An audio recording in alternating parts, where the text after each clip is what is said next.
Hello everybody, welcome back to Sector 1. We are here tonight for some Category 1 racing action around Pulsate's Village. Let's go. I wake up to a little bit of drool on my pillow, feel like it's gonna be a bad day. Yeah, I'm tired of shit, and the coffee ain't hit yet, damn, ain't that great. I don't wanna go to work, cause my boss is a jerk, and I'm not even that paid. I need a change in my life, cause I don't feel alive, and there's nothing that makes me happy. Hold my beer for a minute, I'm about to quit my job, cash in for a ticket. I'm going on a trip and I don't plan to visit. I'm gonna stay there till I feel like I'm winning, oh. And this is just the beginning, I need a big change, only feels like living. I need a big swing, home runs I'm hitting, and I'll never look back, moving on till I get it all. And we all got dreams, we all want things. But what you gonna do for it, how you gonna move for it, what you gonna be? And do you believe you can do anything? But what you gonna do for it? How you gonna move for it? What you gonna be?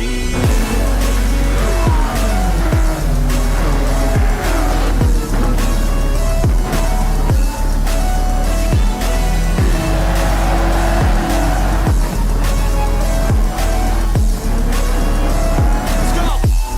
Hey! Hello everybody, welcome back to Sector 1. He only goes second two! Oh my goodness! Geez, went wide. Oh, he's run wide and goes down! Oh my! Oh no! No! You can't do that! You see that steering grip off that curve. Fuzzy is somehow keeping it on the track surface! It's a spectacular drive and he will take his first win in the top flight of Sector 1.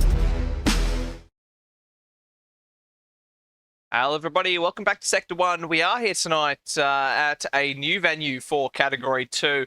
It is, of course, Yas Marina Circuit. My name is Lenosis, and joining me in the commentary box tonight is your Adelaide Ceramic Coatings Category 2B race director. It is Boy Begum. How are we doing tonight, Boy Begum? All right, thank you. I'm really excited to race direct at a brand new track this season. So yeah. Yeah, after last week at Yas Marina, it was a great showing by our Category 1 guys. And we're back here once again at this FIA, what's it called? I think it's a Category 1 track. Grade one. I think Yeah, it's grade 1, that's the word, yes. Grade 1 circuit. Very high-tech design for fast race cars, and here at S1. I mean, this series, it's not the fastest, but from what I've driven at this track, it is very fun to drive in these cars. But without further ado, I'll just have a look at our track map. So here is what how we will be shaping up in a moment's time. So it is, of course, Yas Marina, a 5.2 kilometer circuit. It's 16 turns. And our format tonight will be a 10-minute qualifying session followed by a 25-lap race. It is a standard round, so it is 2 times tires, 3 times fuel usage, with a 4 litre per second refuel rate. And the available tires for tonight are the soft and medium compound. Neither of those are compulsory. The strategy options that we have for tonight will either be a 1-stop on the mediums or a 1-stop on the softs. I think last week we only saw a couple of people trying the 2-stop, and it really wasn't the strategy to go for. I think the pit transit time is just a little bit too long. However, yeah, the 1-stop should be the way to go, I believe. It should be a great night of racing, I think. Looking forward to this one. But yeah, we're a little bit early, which is surprising. Yeah. I don't know. Really early. Yeah, Never well, yeah, first for everything here at Sector 1. Of course. Just was going to pop up the points. However, points have gone missing from my software. Just a second, guys. I'll get those points up for you. But yes, hello to everybody in the chat tonight. We have Bumcrack the Stranger, Darren Nicholson, Aussie Sim Racing. Thanks for joining us tonight, guys. Should be a great night of racing action. kicking us off in a moment's time. It's Category 2B, followed by Category 2A for their race. Should be pretty good. I mean, this track, it is just a recipe for great racing. It's long straights very into good. heavy braking zones. I mean, what more can you ask for? Yeah. Okay, here is the points coming right up. So Category 2, our 2B points are as follows. The championship leader currently is Daz 930T on 122 points.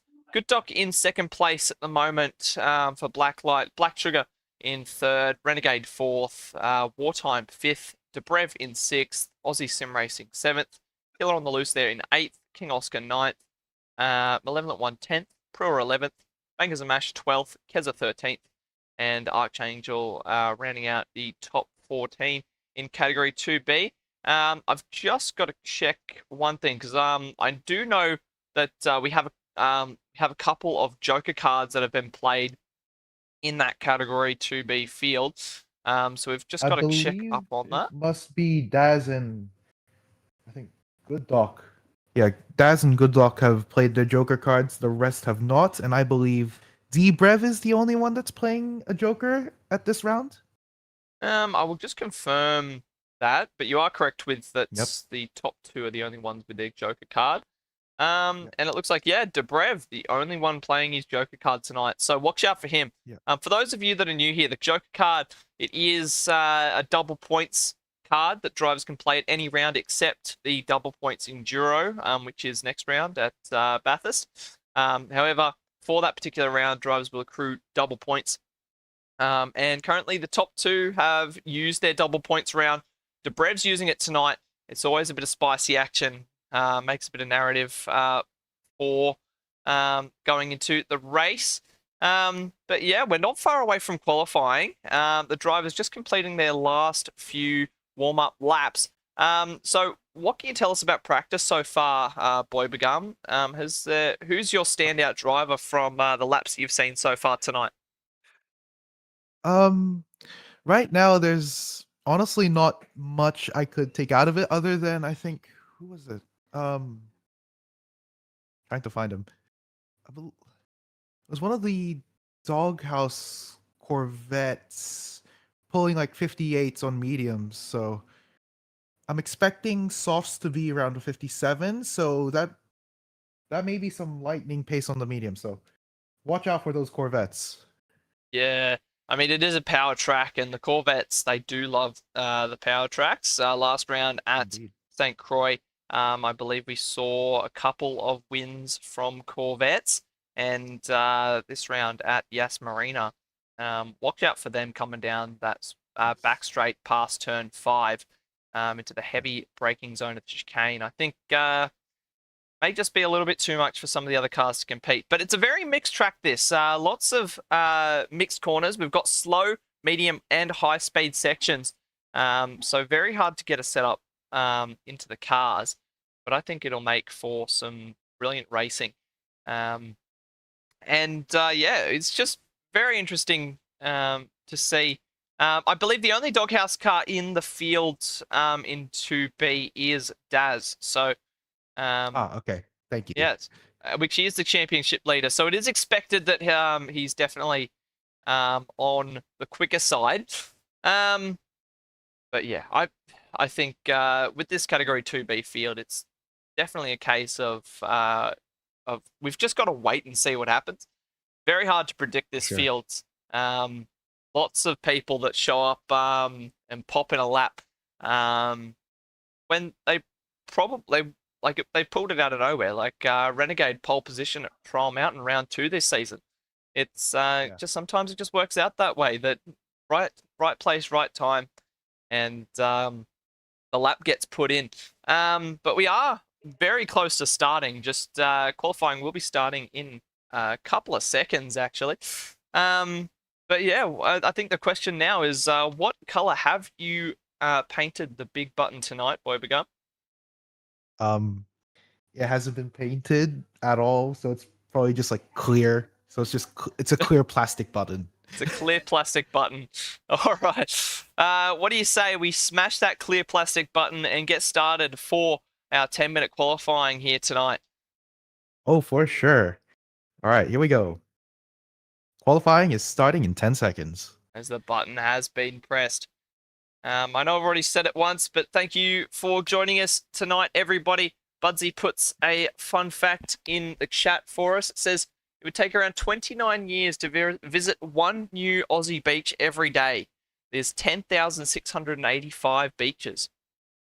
That's a lot of beaches, actually. Yeah. All right, qualifying's off to the sunset at Yas Marina. Yeah. As the first few drivers just making their way out onto the track. And it looks like Archangel for Symmetry, or for Hyperdrive, I should say, will be the first driver out on track this evening. Keza just behind him. Now the time of day, it is set to sunset. Golden hour here in the Middle East. Now, some people have said that racing in the Middle East is a little bit dangerous with current conflicts over the pond, but here at Sector 1, we don't have to worry about that, and we race here anyway. Just keep an eye on the sky. It could be fireworks, it could be missiles, we're not too sure yet. It's going to be like that one 911 ad if you watch the show. Yeah. As Keza is leading them at the moment, with Prua just behind. Mercedes, followed by a Jaguar. The other Brocchio 5 sim racing car just behind Prua.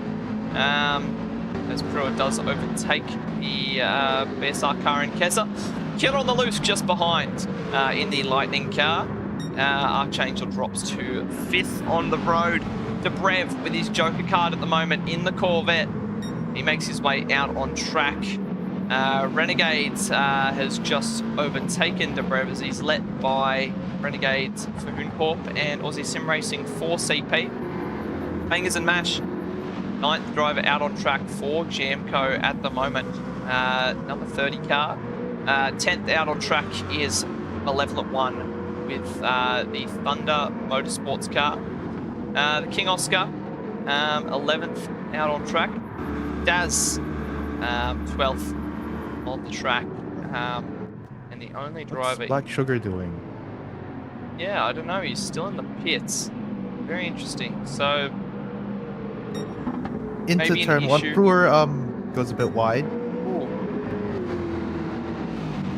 And I think Dobrev just realized he's on the wrong tire.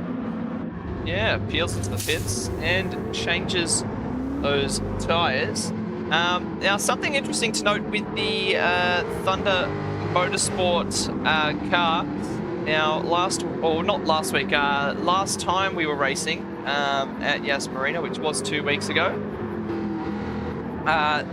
Artsy's, the team owner of Thunder Motorsport, he was absent from Sector 1 along with a bunch of others. However, Thunder Motorsport have taken to the endurance karting world, and out at Lithgow in the 7-hour race 2 weeks ago, they ended up taking first in class.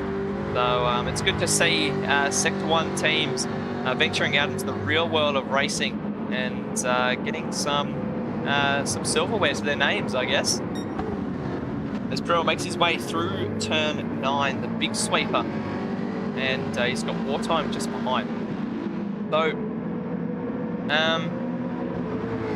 just got to wait for the lap times to trickle in. It's quite a decently long lap, especially for these cars. Around the 2-minute mark, just sub. But as Brewer makes his way through the hotel section, maybe a little bit loose. Yeah, it's very tough because a lot of the corners, they're off camber. If you step off the apex, you find yourself running out of track limits. But on the power down towards the line, what can he do? A 158.2, 57.5. Very quick lap from Wartime there. Keza goes third. Killer on the loose in fourth. Renegade goes he was third, but then immediately gets demoted by Aussie Sim Racing, who does a 58 flat. Archangel in 7th at the moment. Bangers and Mash goes 8th. Malevolent One, he goes 6th. King Oscar sets a lap time good enough for 8th at the moment. Next few laps we got coming a in. heater. Daz, wow, half a second clear at the top. That is a rapid lap time there for Daz. 57.015. Could we see a 56? I think we will tonight. It's definitely possible. It's definitely possible. Considering that after the first flying lap, it's only 15 milliseconds off of 56. And he's 11 milliseconds purple. Yeah. Yeah. Daz is up as well on his second lap. Let's see what Dobrev can do though. Only problem barrels is he's down. got King Oscar in the way, and he's let him through. Good stuff. Good stuff. Sportsmanship come in there.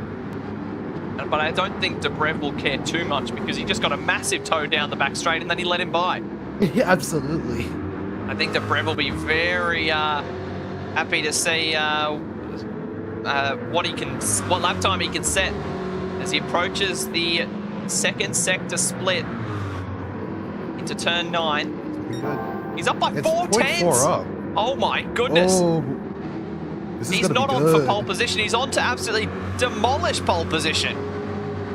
The zero-turn driver off hot form at St. Croix is looking to back it up with a double points joke around here tonight. The number 78.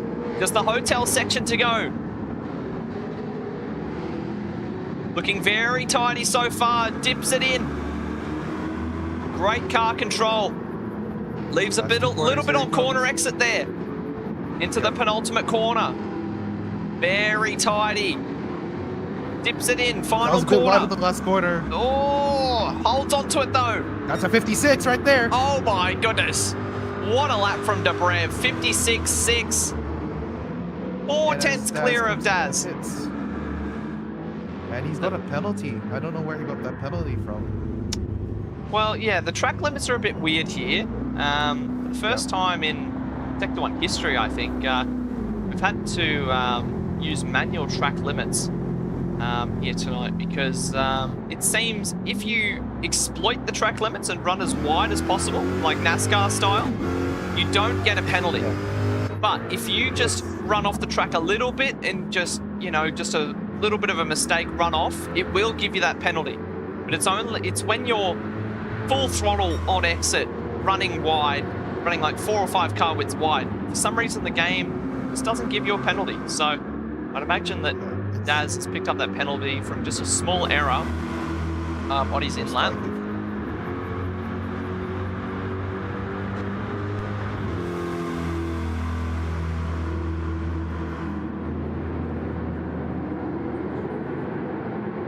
Got about less than 3 minutes to go. Looks like Dobrev is not going to improve on his time. Yeah, I think most of these guys, they're going to get one more lap here. Looks like what time's coming to the line now for another one. He's going to improve. Yes, he does by 0.35 seconds. Yeah, 3rd place. Just further consolidates that position. He was already ahead of Aussie Sim Racing by about half a second, but he's extended that gap by another 3 tenths. Aussie Sim Racing comes to the line, but he is on an outlap, so he will be starting his heat up as he barrels down towards the first turn. Sugar is still hasn't gone out of the pits. Hang on, I'm just going to check the steward's report. Does he have a ban? He probably has, I would say he has a qualifying ban.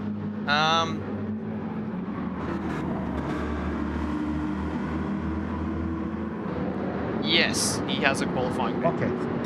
Yeah. Okay, my bad viewers, my bad. That clears things up. Yeah. Pardon us for not realizing sooner. But yes, at least he knows what he has to do. It'd be a lot worse if he went on track for sure.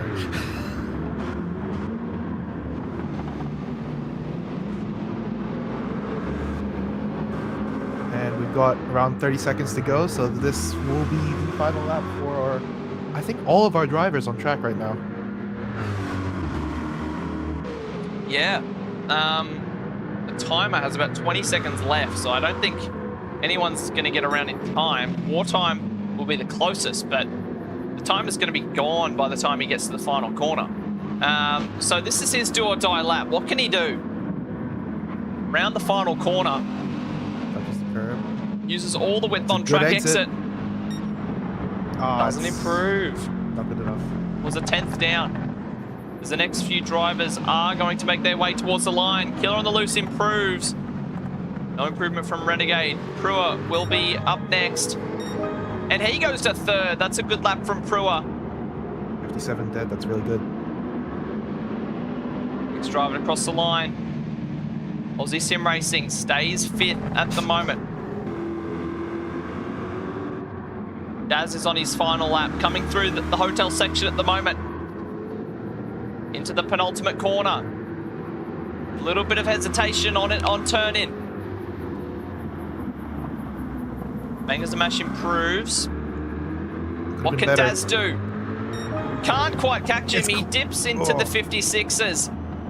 But Dobrev will be starting on pole position. That's a great lap from Dobrev. Well-deserved pole. I believe his first pole of the season.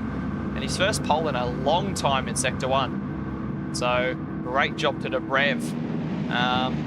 Taking that one tonight as they make their way back to the pits. That was a good session. Kept us on our toes. But Very good. Yeah. Dobrev maximising his double points early with a pole position. That was a heater of a lap. I didn't see that coming from a mile away. Yeah, he's done a good job there. And in the end, quite comfortably, 3/10 to his name, ahead of Daz. But yeah, very interesting qualifying session. But we do have to wait out the timer now because we do have the non-qualifier of Black Sugar. Be starting from the rear.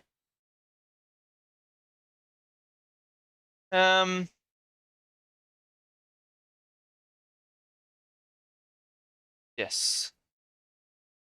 Waiting for these guys to finish up their session. How long did you set the time for, Boy Begum? 140 seconds. Oh, there we go. Lovely. It's done. All right, cool. All right, as we'll have a look at the qualifying results and how they will be lining up in a moment's time. So as mentioned before, Dobrev with pole position. A very commanding lap. 3/10 clear of Daz, who will be joining him on the front row of the grid. Brewer in third. Wartime fourth. Aussie Sim Racing in fifth. Renegade sixth. Then on the loose seventh. Keza in eighth. Malevolent One ninth. King Oscar 10th. Bangers and Mash 11th, Archangel in 12th, and Black Sugar will be starting from the back of the grid. So yeah, what are your thoughts on that qualifying session, Boy Begum? What are your predictions for the race? From that really tight midfield in here, if you take a look at the times from I think Aussie Sim Racing all the way to who is it? Keza. Only separated by about 0.5 seconds, and between Aussie Sim Racing and Renegade, less than 2/10. So I'd be looking at that midfield for some good racing tonight. And for the front, well, is that even a question? I believe Dobrev is going to make the full use of that double points as well. Yeah, I think my one to watch is going to be my APR Motorsport team boss, Prua.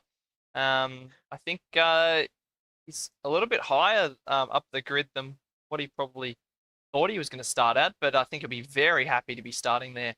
And the only thing is, can he get it home? He's shown some good pace this season. Let's see what he can do at the end of 25 laps.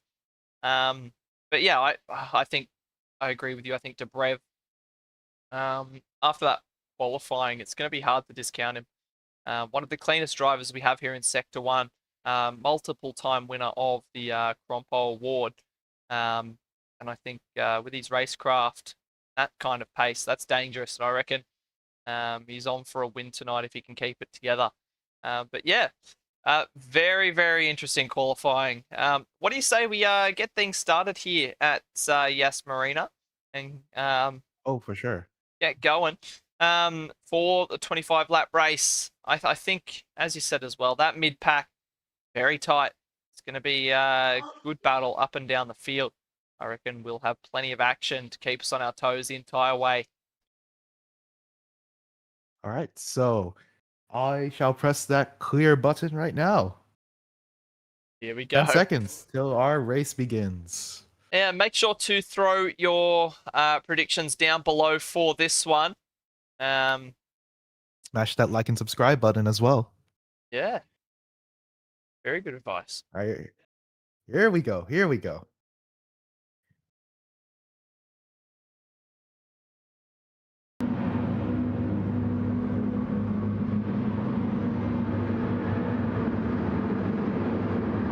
Three lights, 4 lights, 5 lights. And we're out of racing here at Yas Marina. Dobrev gets off to a ripping start. Dad's a little bit slow off the line. Pruitt pulls alongside. Down towards the first turn. They're 2 wide, 3 wide in the background. But it's nice and tidy. They all make it through. As the sun sets here in the Middle East, they head down the hill, down towards the hairpin of turn 5. Looks Brewer's like in a bit of trouble. some hostilities from Brewer. Oh, they're door to door. Brewer gives him just enough room on the exit. On the entry, I think there's a bit of contact there. Oh! As they're 3 wide on exit. But I think Brewer's got Daz there. Daz was really slow on exit. And now Renegade, he's come out of nowhere. He's up in a P3 and he has the straight line speed. Could he go for a move on Brewer down towards the hairpin? The chicane, I should say. Tries for it late under brakes. Got too much power. As they're all checking up through the chicane. Renegade tries around the outside of Daz. It doesn't open up for him. Now he's under threat from wartime now. With a little bit of help from Aussie Sim Racing, I think. Yeah, they're both going to go around the outside of Renegade, I think. Big sweeper of turn 9. I believe the outside line is actually viable around here. As Renegade settles in between the two of them. Get on the loose, sitting just behind. We see 2 cars in the background, side by side. I believe it was King Oscar and Black Sugar at the back of the pack there. Oh, as King Oscar has slid off the track, coming into the hotel section. As it stands, Dobrev, a 2.5 clear of the field after just 1 lap of racing. Brewer, door to door with Daz into the penultimate corner. And that will complete the first lap as Wartime had half a sniff coming into the final corner. Daz a little bit slow on the power. Under a lot of pressure from the BSR car. Up towards the first turn. But Daz manages to hold it. That straight line speed. Oh, somebody's going slow. Oh, Dobrev. Did he almost hit the wall there at the first turn? Yeah, he's lost about a second of time there. Does he have some damage on his car there? No, I think he just might have lost it. I believe it's on like, you know that green little thing there? Yeah. That might have cut him loose. We'll see if we can catch that on the LJ Media Action replay. Let's see what happened here. So he was very close to that left-hand wall through the first turn. But, oh, no, he was nowhere near the curb. He was in the middle of the track and just lost the rear end. And great save. Manages to hold on to it. But carries on with his day like nothing happened. 1.6 seconds to the good now. Brewer under a lot of pressure from Daz. Oh, they're door to door. A lot of contact, rubbing and grinding. They're 3 wide on exit. That's only enough room for 1 car, let alone 3 of them. It's an absolute parking lot in the Middle East. Down towards turn 9. The biggest loser out of this. He's out in P7. But Brewer managing to hold on for the moment. As they're 3 wide, 2 by 2 through turn 9. Killer on the loose, picking his way through the field. There's a bit of more contact Oh. between Daz and Aussie Sim Racing. I'm not sure what's happening there. Oh, there's contact There's there a lot- between Aussie Sim Racing and Daz. As that's just looked like a little bit of misbraking from Daz, and Aussie Sim Racing barely able to hold on to it. That could have been a lot worse than what it was. Jump back and grab a replay of that in a moment, but I think it's all kicking off here. Brewer still holding on to P2 as the rest of the field is forming up behind him. This is exactly what Dobrev wants, as he is just skating away with this one. 3 seconds to the good, and we're only 2 laps in.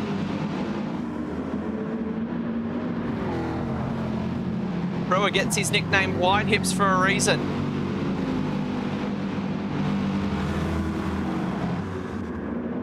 Now, Boybegum, do we have a mix of compounds in this Category 2B field?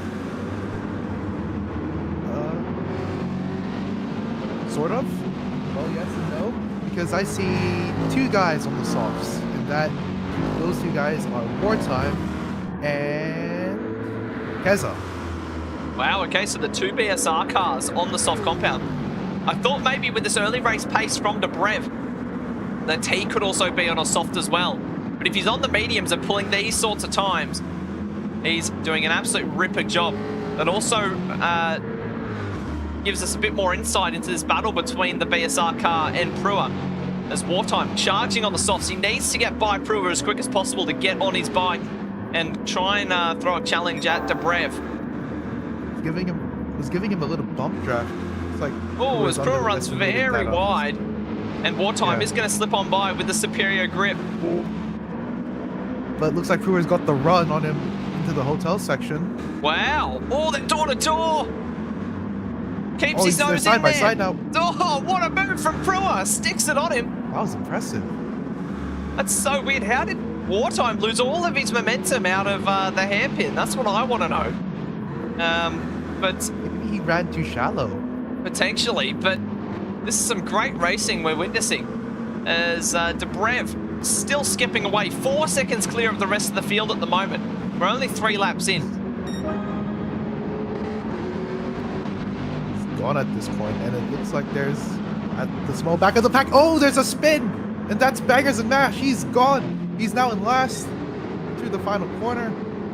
I think he lost it on the final corner somewhere. Not sure. See if we can catch this on the LJ Media Action replays. He ran very wide off the track at the penultimate corner, and then on the power out of the last corner, and rear end just comes round on him. Does very well to keep it out of the wall, but loses 2 or 3 positions there. Carries on as he was, P13 at the moment. Looking back at the action, up it for P2. Wartime tucked in under the rear wing of Brewer. He dives to the inside. Can he get the move done on this occasion? Door to door. He has to make this move. Late on the brakes. Brewer keeps Oh, skip the his sausage door curb. in, but That was Wartime very tight. gets away with it. But now Brewer, a little bit of a tag from Renegade there on exit.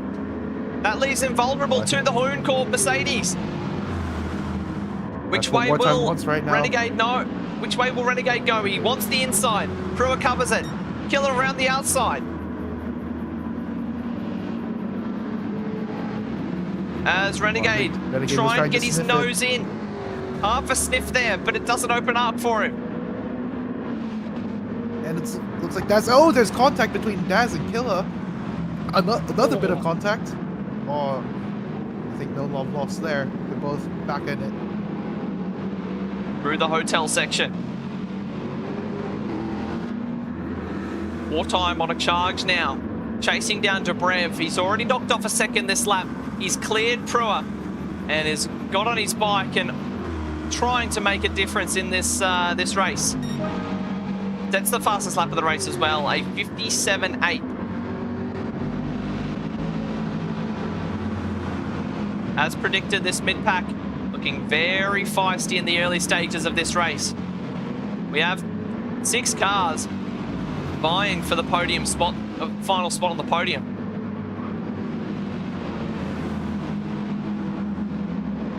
Wait, hold on. is Aussie Sim Racing has speared into the wall. That's disaster for him. And where How does has he end done up? that? Oh, he's going to drop all the way down to P12 here. We'll see if we can catch that on the LJ Media Action replay. That was a huge accident.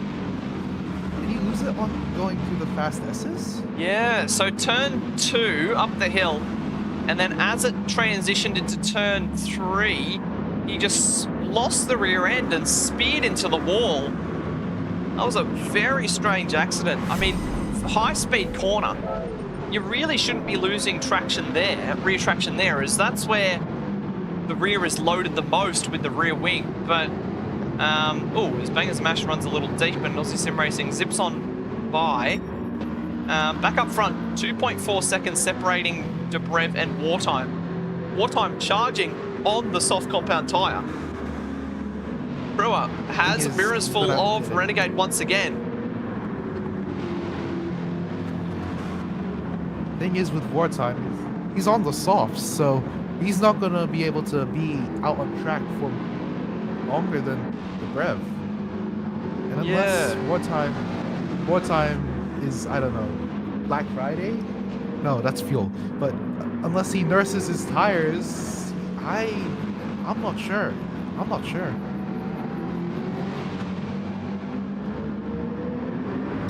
As that gap closed down to just 2 seconds as they can start the 6th lap here at Yas Marina. You can definitely tell the difference in tyre between these two. Question is, though, that will Wartime start running out of grip? He's already dropped 2/10 on that last lap compared to his fastest lap that he's 7 lap 4. However, when will the tyre crossover be? I imagine it would be somewhere around lap 8 where the mediums will start to be the better race tyre. And the question is, will Wartime be able to catch Dobrev before that happens? Compared to where Dobrev was when Brewer was in 2nd, Brewer's now dropped off another 2.5 seconds. Oh, it was a late dive from Renegade.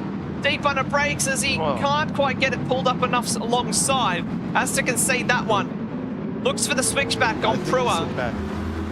But Brewer has enough straight line speed to zip on away. They're still door to door. Hold on to that thought. I think Brewer still has P3 right now. That is if he makes this. Oh, he's gone wide. Runs deep. Renegade zips on by, up into P3, the final spot on the podium. As he has a bit of a slide on the exit.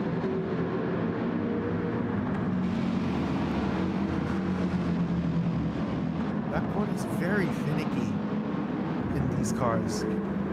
Oh, as Brewer's still trying to find a way through. He's not going to be able to get by through this section as it's very much single file. You step outside of the race line and you just get sucked off the track.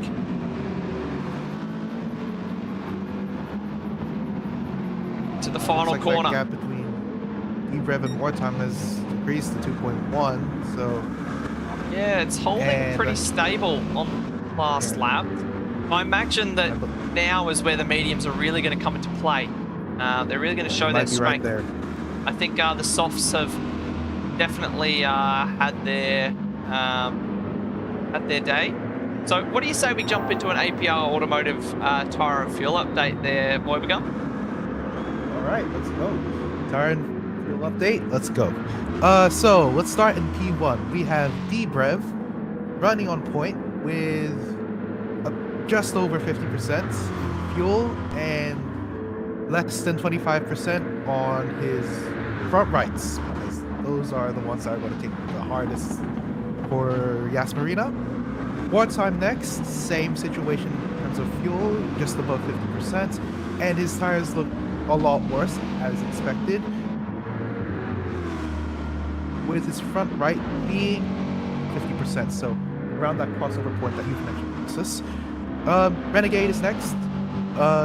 Same situation as the top two, and he is on the mediums with less tire wear than Dobrev, so we may see something out of him. Next up, we have Brewer in the F-Type with a better fuel situation, a slightly better fuel situation than Renegade, and I think a similar situation to Dobrev up front. Daz is next with just over 50% in fuel as well, but slightly worse than Brewer, and his front tires are around 12%. They're not that worn. Killa, same thing, but his fuel is now just dipped under 50%, so I think he's redlining it. Yeah, he is redlining it. Next up is Keza in another AMG. His fuel is under 50%, and his front rights have seen better days, with his front rights being on about a third, like 60% worn, and as he runs slightly wide to turn 1. Malevolent 1 is next, under giving Keza something to think about. He is over 50%, with his front right medium being at around a quarter worn. Black Sugar next, with him being on 50% fuel, and his front right being at around less than an 8, so maybe 10%, as he has a small tank slapper. The King Oscar is next. His fuel is at just under 50%, and his front rights being at around a quarter worn, just under a quarter worn. Aussie Sim Racing, same thing with the King Oscar, but his front right is at around half of that. Bangers and Mash is under 50% of fuel, and his front right mediums are at around a third worn, maybe a quarter. And finally, at the back we have Archangel with less than 50% fuel and half worn mediums. Yeah, I'm very confused by that. So that concludes our tire and fuel update. Thank you for that, Boy Booker. With APR Automotive, you are in safe hands. But resuming back to this battle up front, that gap is still holding around that 2 and a bit second gap. Dobrev was able to put a couple of tenths on Wartime, so I think those softs are definitely past their expiration date. I think he's probably just going to stay out a little longer to execute the strategy. Renegade third at the moment. He skipped away from Brewer. Brewer's under a lot of pressure from Daz and Killer at the moment. During the tire and fuel update, I thought Daz was just going to have enough momentum to get by the APR car, but unfortunately just stays behind, as Killer looking very racy as well. So Daz can't be all eyes forward. He has to keep in mind Killer sitting just behind him in his mirrors. As they head down towards the chicane. Looking a little further down the field, we have a nice little battle pack forming between Malevolent 1, Keza, and Black Sugar. Remembering, Black Sugar started from the rear of the grid, currently P9, so he's made up a couple of spots here, and be interesting to see where he can make his way up towards the he's end going of on the this outside. race. That's ballsy. He is going to get a great run and a great exit, as Keza getting held up by a narrow line through the chicane. And now Black Sugar, he might be able to get the move done around the outside into turn 9. Right. Just keep this in mind. Keza is on, his soft tires are about to go. And he holds on to it. Unable to find a way through at turn 9 on this occasion.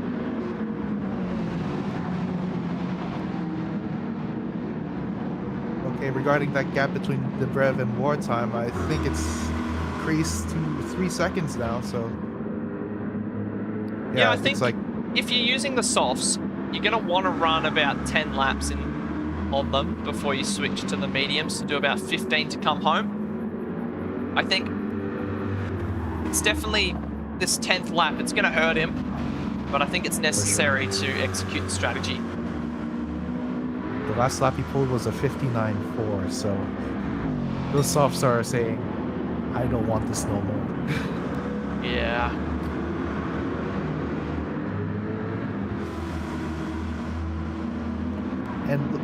Killa's about to take a sniff. No, he doesn't. Daz cuts him off. A little bit of contact between Daz and Kill on the loose as they come down the straight. I think that straight line speed of the Corvette is doing Daz some favors here. Is able to For sure. get And himself out Killa's, of... is he gonna make a lunge? Oh, he thinks about Oh, it. there's a bit of contact there. But yeah. So we This see displays how fast Black this Sugar is. and Keza door-to-door into the chicane now for P7, P8, sorry. Oh, was very close on exit. Black Sugar manages to get that done. Now we can charge on to Malevolent One further down the road.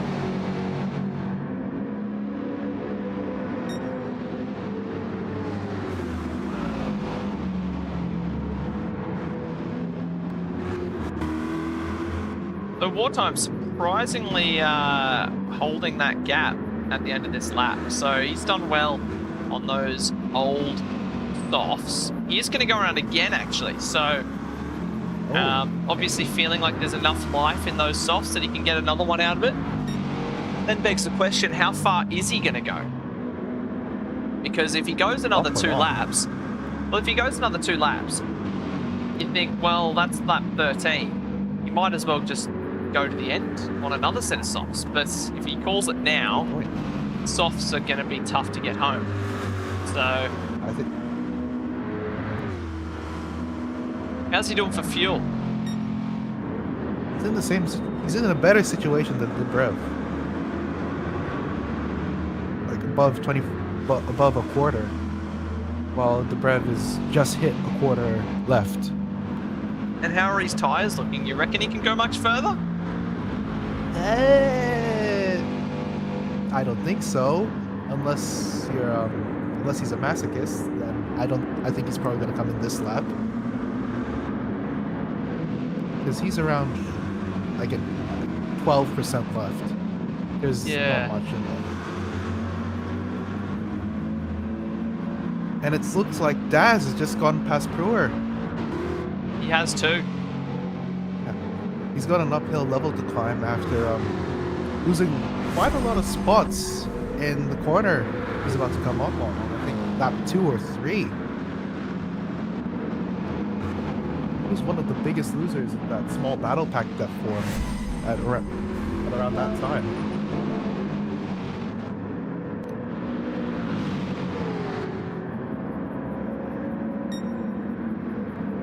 As Black Sugar does get ahead of Malevolent One here as well.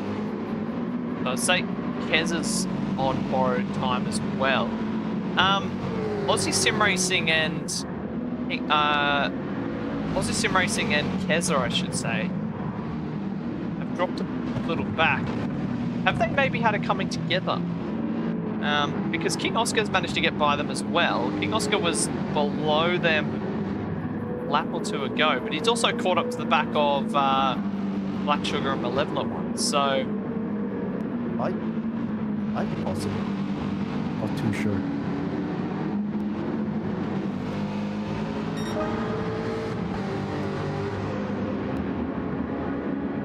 So Wartime does go around again. So on the soft tire, I reckon he's going to throw on another set of softs and come home on that tire. But that being said, that last lap was a 2 minute. That's 3 seconds off his best time, which was a 1:57. So he's leaking And time. The gap is now 4 seconds, just under 4 seconds.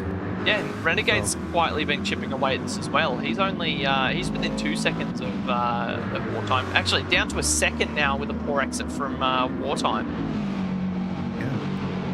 So it seems like the double soft strategy could be viable after all. Possibly. You have to be very good at managing those tires. So Yeah, I think the plan was probably to do 13 to start off the race. But for that early battling with Pruitt, trying to get by him, hasn't done him any favors. it was already ambitious enough.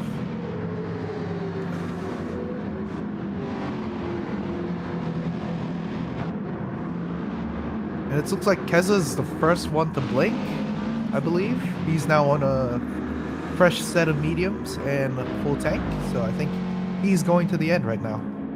Yeah. He made it 11 laps, so he definitely can't throw on another Wartime's set going of again. socks. Yeah, wow. Okay, and it's he's back into the sub 2 minute times. It was only that 1 lap time he dipped into 2 minutes. Compared to Renegade just set the fastest lap of the race on a medium compound tire. So talking about a dark horse, and he's just overtaken Wartime like Wartime was sitting still. Renegade is absolutely flying at this stage of the race. But I think his times are faster than Dobrev. yeah, well, Well, 57.8 is absolutely flying. last lap was a 59.9 from Dobrev, so I'm not sure what happened there, but I think we may have a battle on our hands. Yeah. So I'd imagine that Wartime is now going to throw on a soft tyre and go to the end. Because he's come this far on the soft, you might as well just throw on another set and go again. But he's done the hard yakka now. He's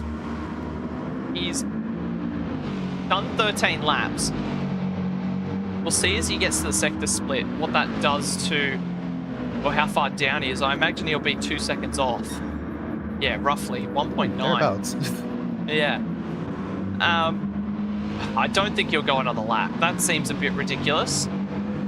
And ooh, I think we have a small spicy battle pack heating up between Malevolent 1, Oscar, and Aussie Sim Racing.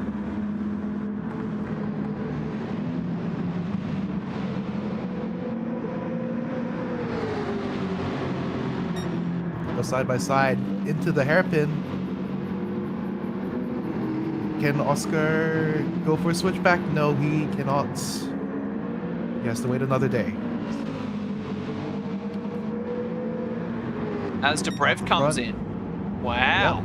So that seems a little early, I feel. Unless, oh, well, if he plans to go another medium, then that's fine. Everybody's in, actually. So I would have thought that some of these guys would have wanted to go a little longer and then come home strong on the softs. And Black Sugar's I think, the only one that's he's staying out. Yeah. So Dobrev, 6% from 96 in the tank. He leaves the and- pits, does the over-under, or the under-over, I should say. Very cool pit lane, very unique. yeah. I think one of the only ones that cut under the track, the real road.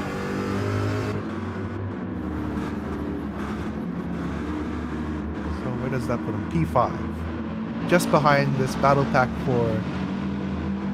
Oh, okay. King Oscar's missed the breaking point, avoided Malevolent 1, and now Aussie Sim Racing. I said thank you very much. Okay, so what tyres did Wartime put on? Did he put on another soft? Or what tyres did these guys put on? Did Dobrev go medium? Yes, he did. The Brev Okay. has gone mediums, Daz mediums, and he's commencing hostilities on Wartime right now. Yeah, I think Into this the is the chicane. worst case scenario for Wartime. He needed to be ahead of Dobrev. Of Daz, I should say. Oh! Oh, there's contact. That was a bit of contact there. Now, I think Renegade is looking pretty for a position or two, as Daz and Wartime are having a bit of a squabble. Ooh, Wartime shuffles him. Daz tries to cut back, but Renegade says hello there.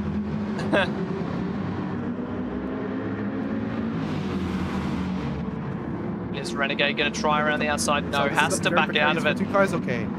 So Wartime, back up into P6. He needs to get a wriggle on here. It's basically P2 at this point. Because I believe Black Sugar, the top 4 here, have yet to pit, and here they come. Yeah, Black King Sugar's Oscar nearly gets in. dividing. King Oscar's in. Everyone else goes around. Aussie Sim Racing still stays out. I think he's got a lot of fuel.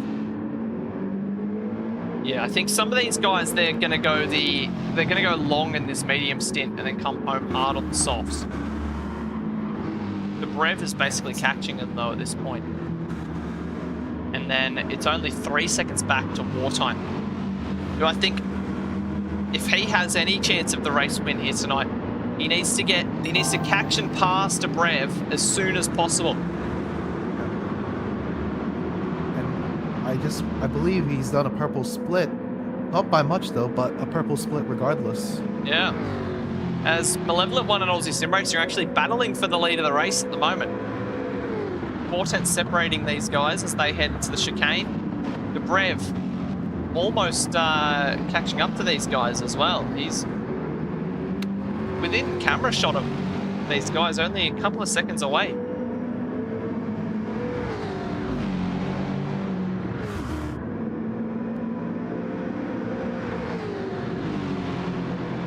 Into turn 9. Aussie Sim Racing still chasing down Malevolent One, but the Brev is just taking chunks of time out of these guys on the fresh tyres. And now I think he's redlining his Corvette. So I believe he thinks he has enough fuel to go all out until the end. Yeah, well, he put 96 in it. Fair enough. I definitely think that's enough to get home, based on what we saw in the first stint. As Aussie Sim Racing pulls to the outside, tries for a move on Malevolent One, as they're both into the pits. Back in line. The Brev inherits the lead of the race. And the gap is 2.5 seconds. Wartime sets the fastest lap of the race. Renegade is coming with him. That gap's gone down to 2.6. We're riding on board with Wartime at the moment as he heads down the hill.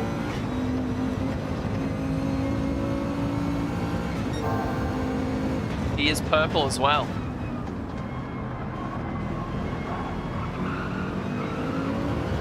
He knows that he's got to do it now, or he's never going to get that win.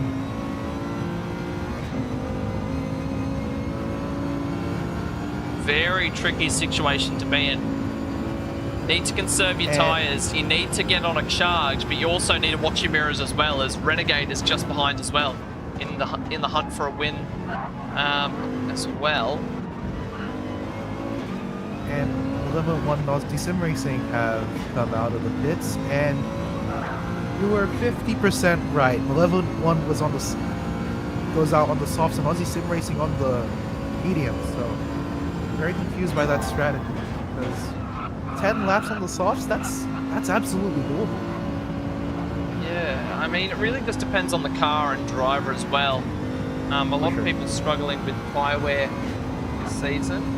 They are very tricky cars to drive with minimal tyre wear. Some drivers definitely figuring out a couple of tricks to keep their tyres wearing at a minimal.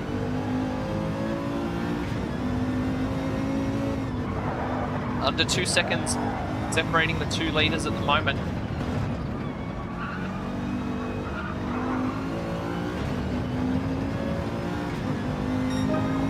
Oh, that's a heater. 57.1. That's close to quali pace here. Is it faster than his quali time? No, it would be actually. I believe his quali time was a 57.2. Or 187. So I believe it's 1 millimeter slower than his quali time.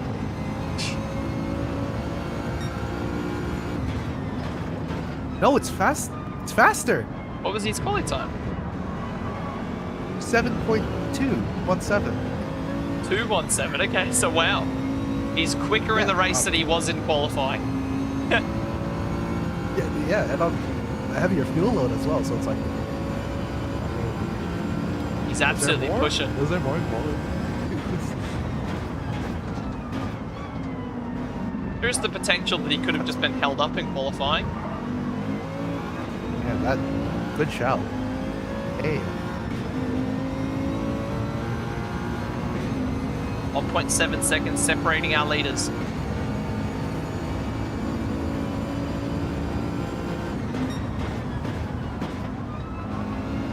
As Brev taking the wide line. yeah, runs a back little in wide late. there, runs a little deep. He's lost a lot of time on that corner though. 4/10 alone. Yeah, I apologize, Woody. I said millimeter instead of millisecond. That Same, gap same, but different. almost down to a second. He's almost within slipstream range. If I were the Brev right now, I'd be very worried. Well, that being said, he is in the Corvette, and the Corvette straight line speed is definitely a little bit stronger than that of the Mercedes. It is under a second now. So he's going to start closing him down.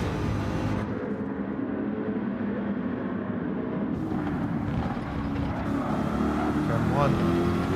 I think catching Dobrev is one thing, but passing him is another. Now, look who's just behind Wartime as well. Renegade has stepped his game up, and he is waiting in the wings on the medium compound tyre.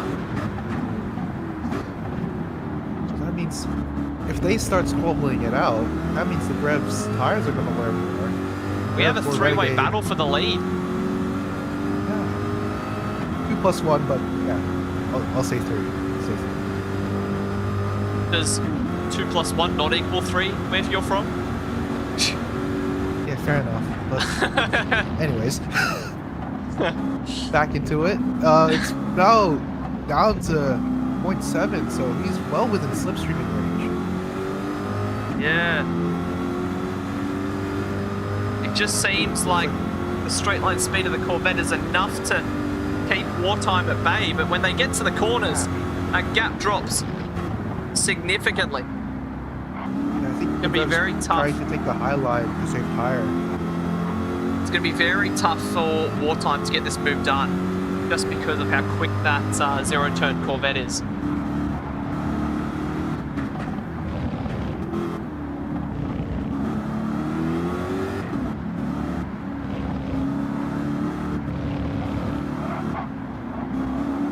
Not the tidiest hotel section from Wartime. He loses about 2/10 of time to the final corner now. Critical exit here. More A time. bit more of that curve. Yeah, it does just enough to hold Wartime at bay for now.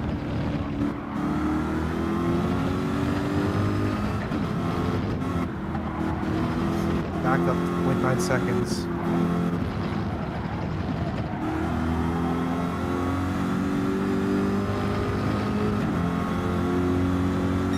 Maybe those soft tires just losing that little bit that... Just losing that little window that kept him at peak grip at the start of the stint. You can see Renegade just dropping off a little bit too, so this could also be Dobrev just kicking it into gear, as he's actually broken the slipstream here.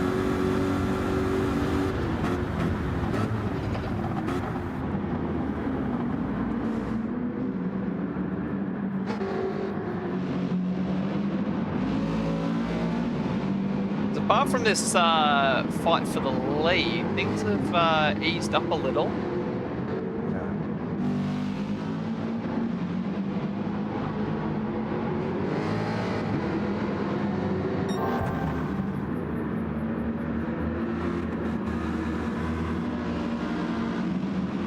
It's like, I think the Brev has turned it up now. He's taking a more shallower line through the hairpin.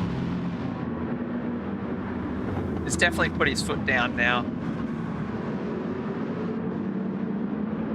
This is a lot closer than I thought it'd be, actually. Been a very good race. Yeah.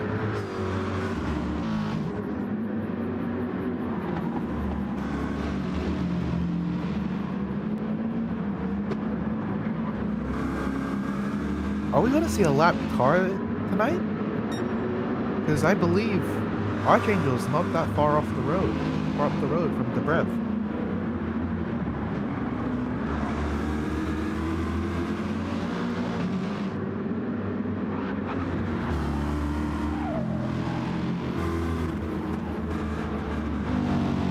A gap just ebbing and flowing for the lead of the race at the moment.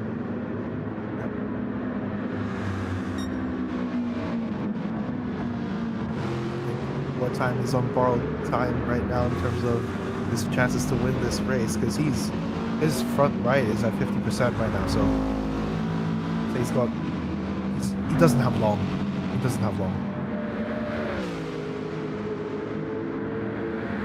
He's driven superbly to get himself into this position, though. Yeah, he's my contender for driver of the day tonight for sure.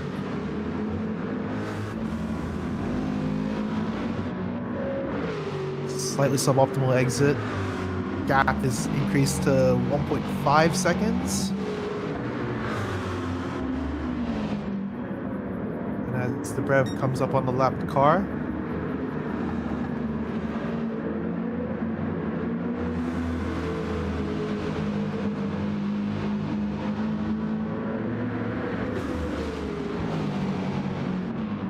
It's a tricky spot to catch the lap traffic here for Wartime.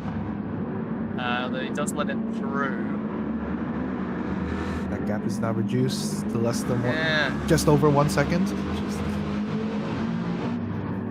We've definitely lost a bit of time because of that exchange, but that's racing. That's how it goes sometimes.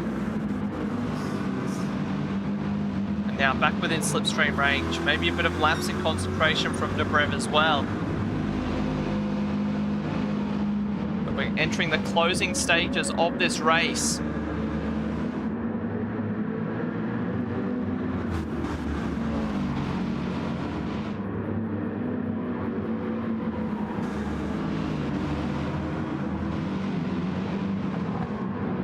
Still there. And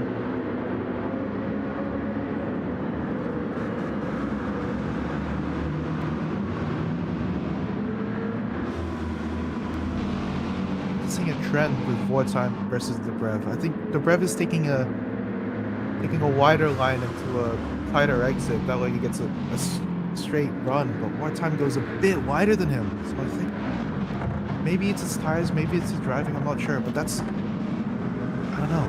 Maybe that's losing him a lot of time right now because it's now 1.3.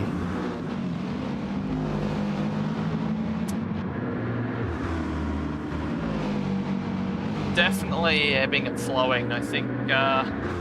I think Wartime could be in trouble here because Renegade 1.1 seconds behind. Yeah.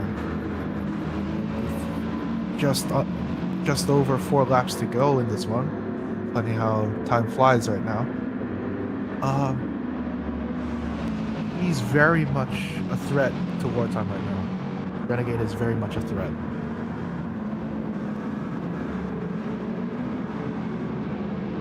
Bit wide from Wartime there through the hotel section. Keeps it in.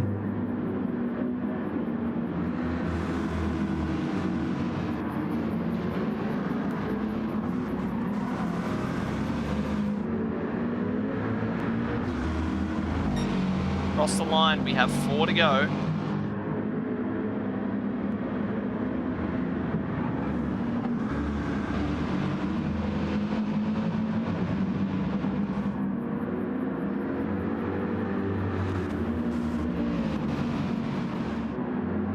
Gap still just ebbing and flowing. I think Wartime, he's still in with just half a sniff.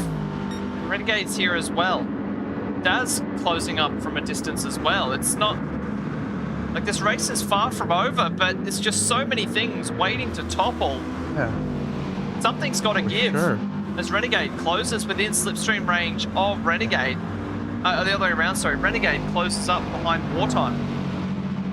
Slipstream range. That may be that give you've mentioned now.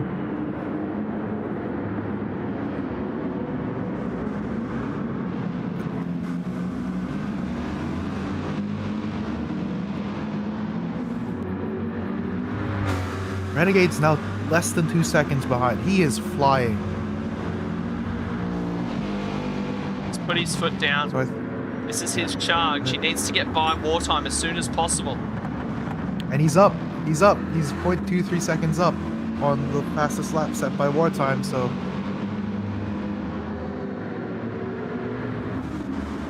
the gap wasn't enough. That was.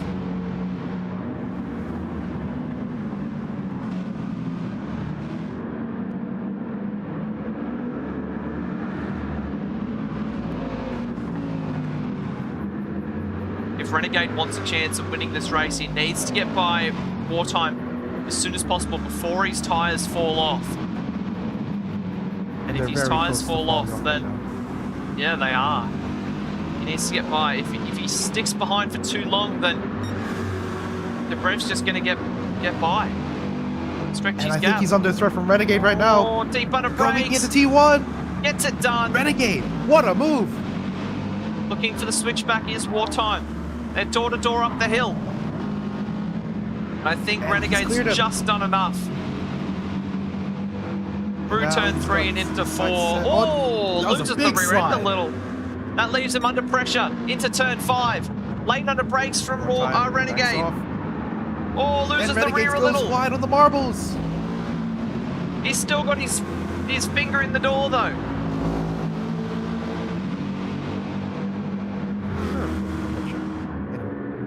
Ideal situation both for side by side. Dobrev. Wartime has just enough straight line speed to hold his position for now. Renegade around the outside. Beautifully done. Holds that position. P2 goes to Renegade. Now he can charge down and chase Dobrev till the checkered flag, but he's running out of time. Only 2.5 laps to go. Daz is waiting in the wings as well. He could be on for a podium here.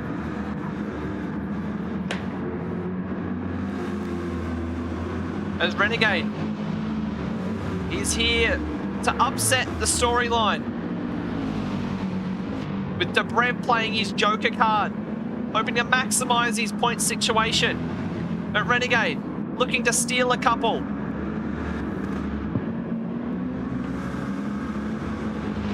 With the double points, that could be a 6-point sway if Renegade can overtake Dobrev. And looks like Wartime is under threat from Daz as well.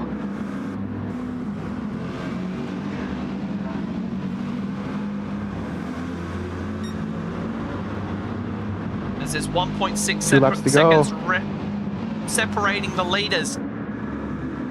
Is Wartime going to be able to hold out for the podium? Just 3 gonna be tenths close. separating him and Daz. Like the whole race has been put on slow motion as everyone is slowing down, desperate to try and hold their positions or make a last desperate plea. Down into turn 5. Has Daz got enough?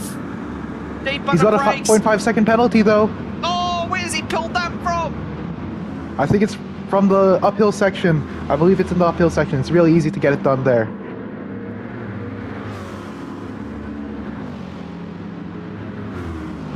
Down towards the chicane. Dobrev putting his foot down a little more now. Managing just to hold the gap at 1.7. Is there's only a lap and a half to go here at Yas Marina. Will the Joker gamble pay off for Dobrev? That's 1.3. He loses a bunch of time through the chicane. 1.4. The straight line speed edges his gap a little bigger. Through the sweeper, and he's bleeding time. Renegade, 1.2. He's halved the gap this lap alone. Yeah. It's going to And be a into the hotel grandstand section finish. we come. This is where Dobrev's going to bleed the most time. That big Whoa, heavy Corvette. Renegade. Oh, big moment from Renegade. It's 1.6 now. I think that might be it. That might be it, but we never say never. That could just be the lifeline that Dobrev needed to hold onto this P1. Oh, Into Renegade the is final very corner. wide. 1 lap to go. The white flag is out. A second and a half separating these two. 24 laps down.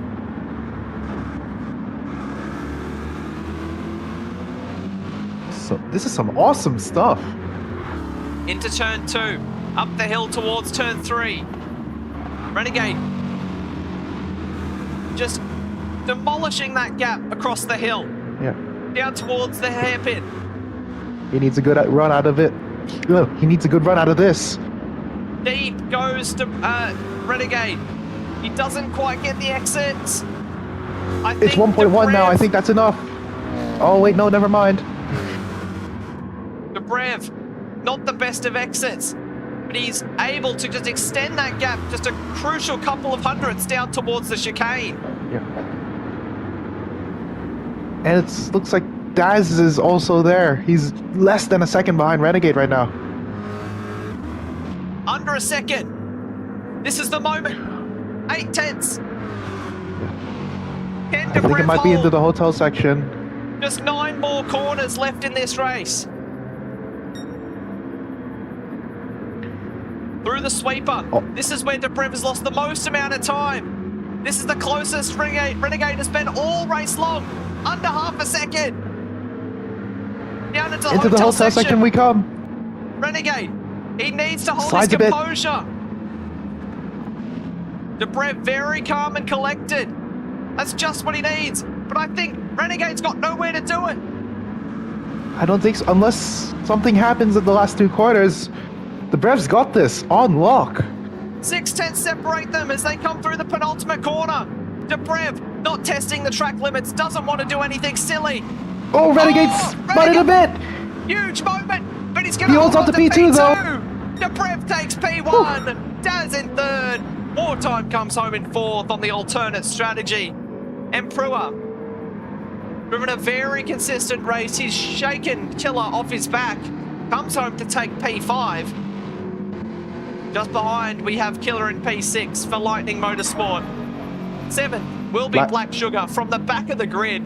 Great drive from Commendable him. recovery drive. Commendable. The I other have to applaud him CP for car, that. the other CP car in Aussie Sim Racing will come home in P8. Rounds the final corner.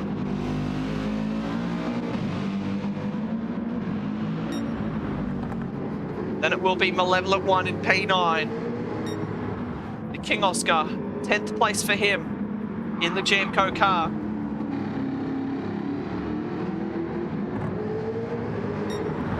Hezza there in 11th. The last driver tonight will be Bangers and Mash, who makes his way through the hotel section at the moment.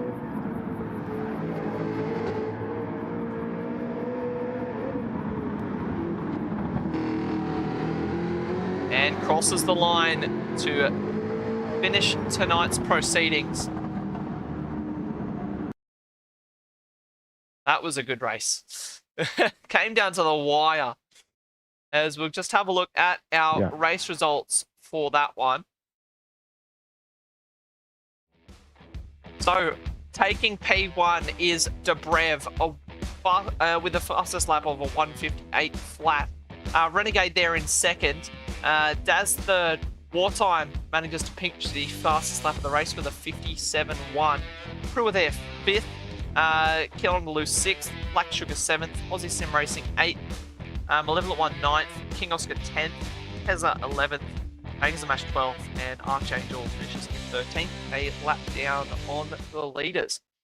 So, who's your driver of the day there, Boy Begun? I'd have to give it to Wartime just for that ballsy strategy. Even if though he finished where he started, I just have to give it just because of that very alternate strategy. Because I don't think I would have done it. I'm not sure a lot of the other drivers would have thought of doing it, but the fact he did it and executed pretty well, I have to say. Applause to him. Yeah, I think Dobrev's going to get my driver of the day. It's been a long time coming.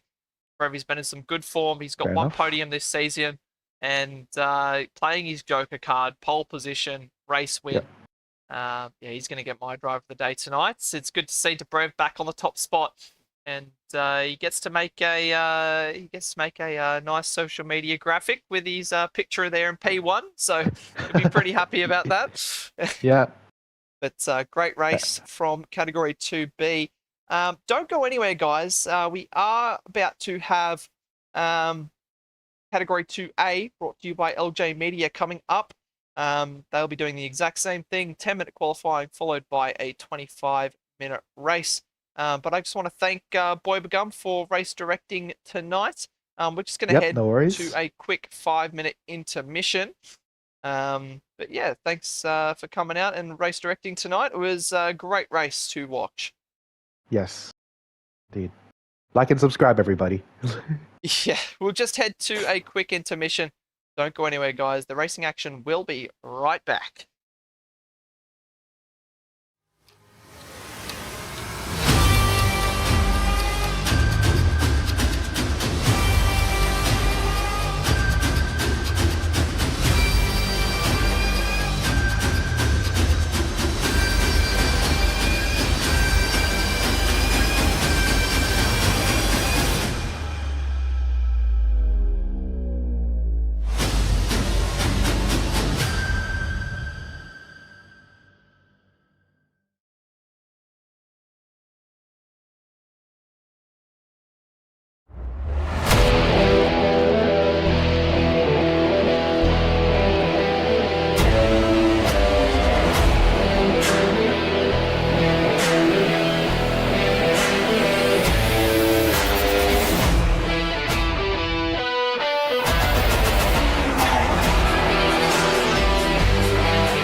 Hello everybody, welcome back to Sector 1. We are here tonight for some Category 1 racing action around the States Village. Let's go. I wake up to a little bit of drool on my pillow, feel like it's gonna be a bad day. Yeah, I'm tired of shit, and the coffee ain't hit yet, damn, ain't that great. I don't wanna go to work, cause my boss is a jerk, and I'm not even that paid. I need a change in my life, cause I don't feel alive, and there's nothing that makes me happy. Hold my beer for a minute, I'm about to quit my job, cash in for a ticket. I'm going on a trip, and I don't plan to visit. I'm gonna stay there till I feel like I'm winning, and this is just the beginning. I need a big change, only feels like living. I need a big swing, home runs I'm hitting, and I'll never look back, moving on till I get it all. And we all got dreams, we all want things, but what you gonna do for it? How you gonna move for it? What you gonna be? And do you believe you can do anything? But what you gonna do for it? How you gonna move for it? What you gonna be?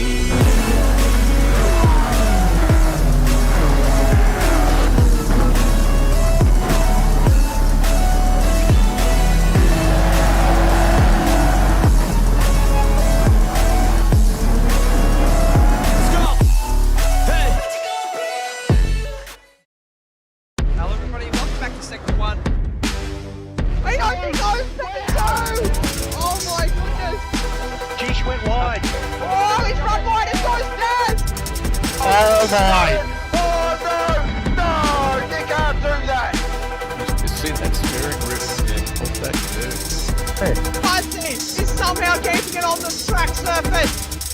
The spectacular drive, and he will take his first win in the top flight of Sector 1.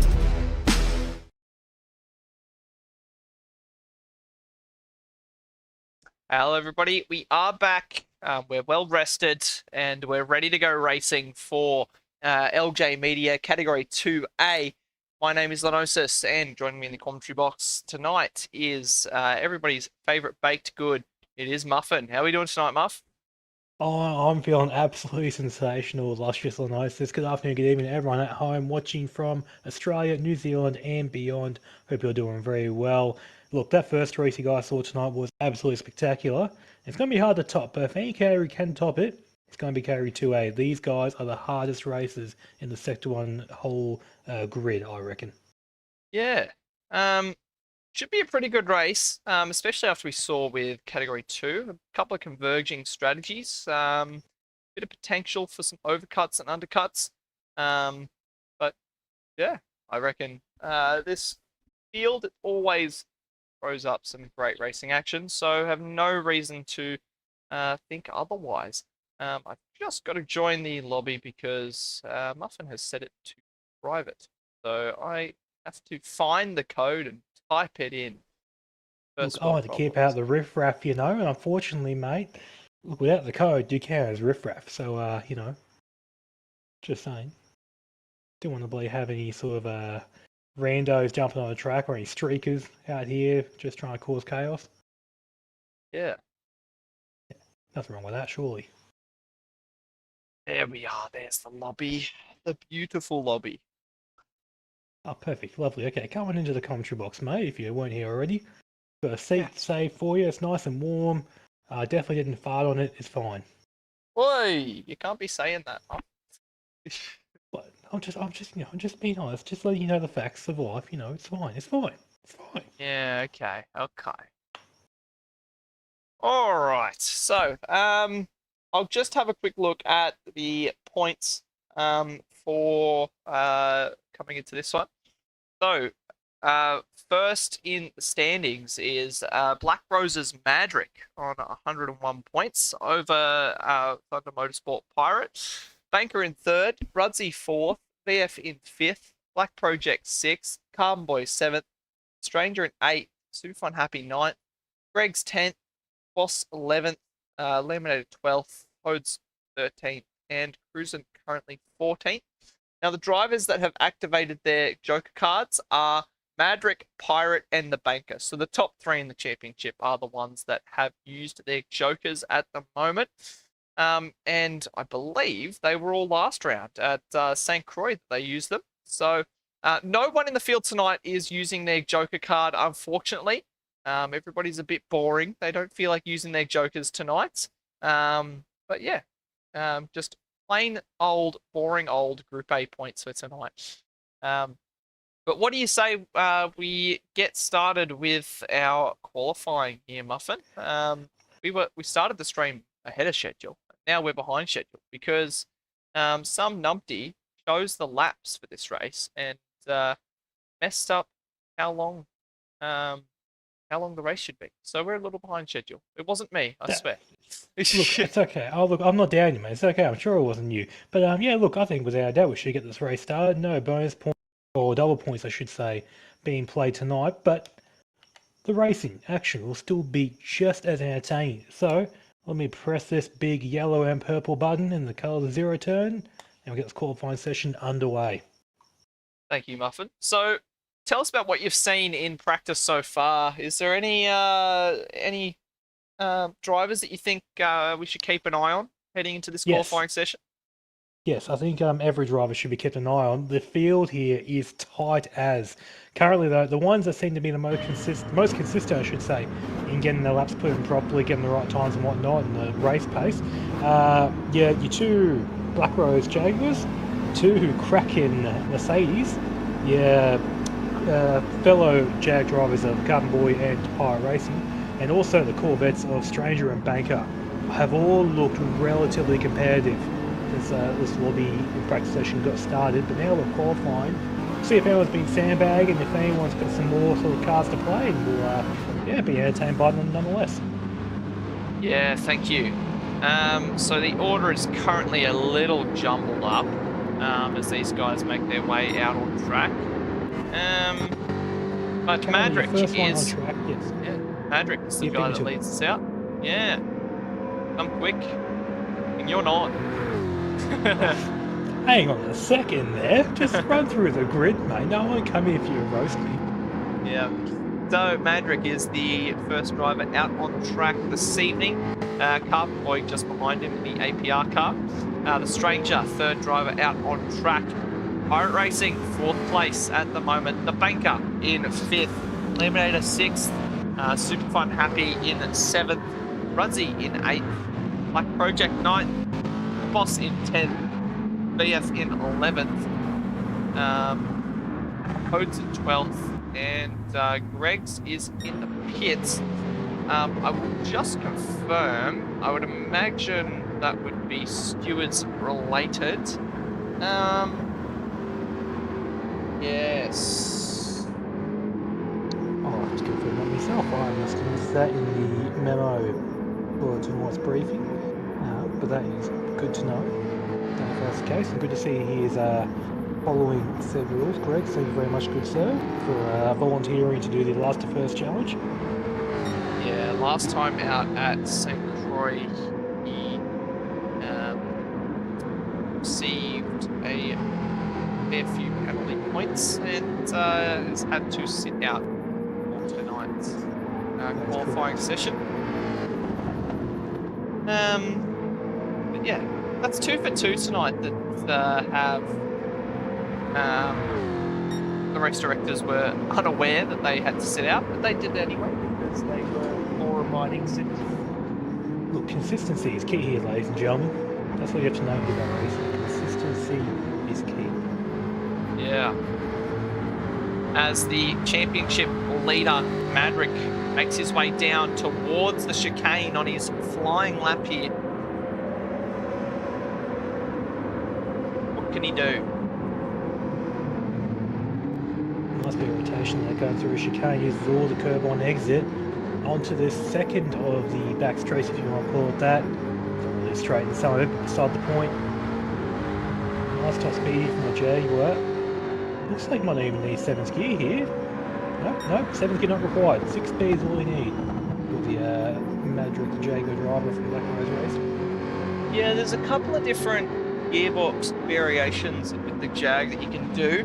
Most 7-speed cars, the 7th gear is more just a fuel conservation gear, so you never really see it in open tuning, as most people just tune it to a 6 or 5 speed. It doesn't have a lot of torque in 7th. However, the Jag, it's very much a usable gear, 7th gear. It sort of just digs in and keeps giving you torque. So some people opting to go for a 5 or 6 speed, where other people going for that 7 speed for the fuel conservation. 56.4, the first flyer for Madrick. Next will be Carbon Boy at 56.9. That's a good lap. Then Pirate to the top. Wow, provisional pole position. Banker in 4th, Laminator 5th. Then we have Superfun Happy to the front row of the grid. Runty goes to 5th place there.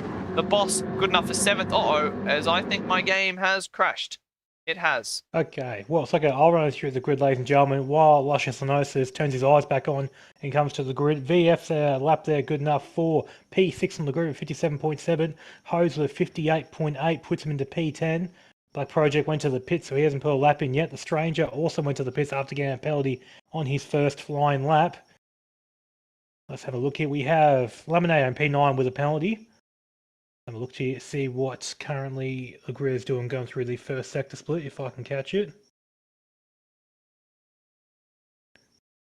No real improvements for anyone yet. Oh, Stranger has spun it. Oh my, he's managed to spin it going through the first few corners there. He's got engine damage, so he's hit the wall pretty hard in that Corvette of his. Really ruined the paintwork, unfortunately. So I'm hoping that I can get him back to the pits and fix it up, because that's a beautiful looking car, and I hate to see with all the scratch marks on it. No eyes here appears to be going purple.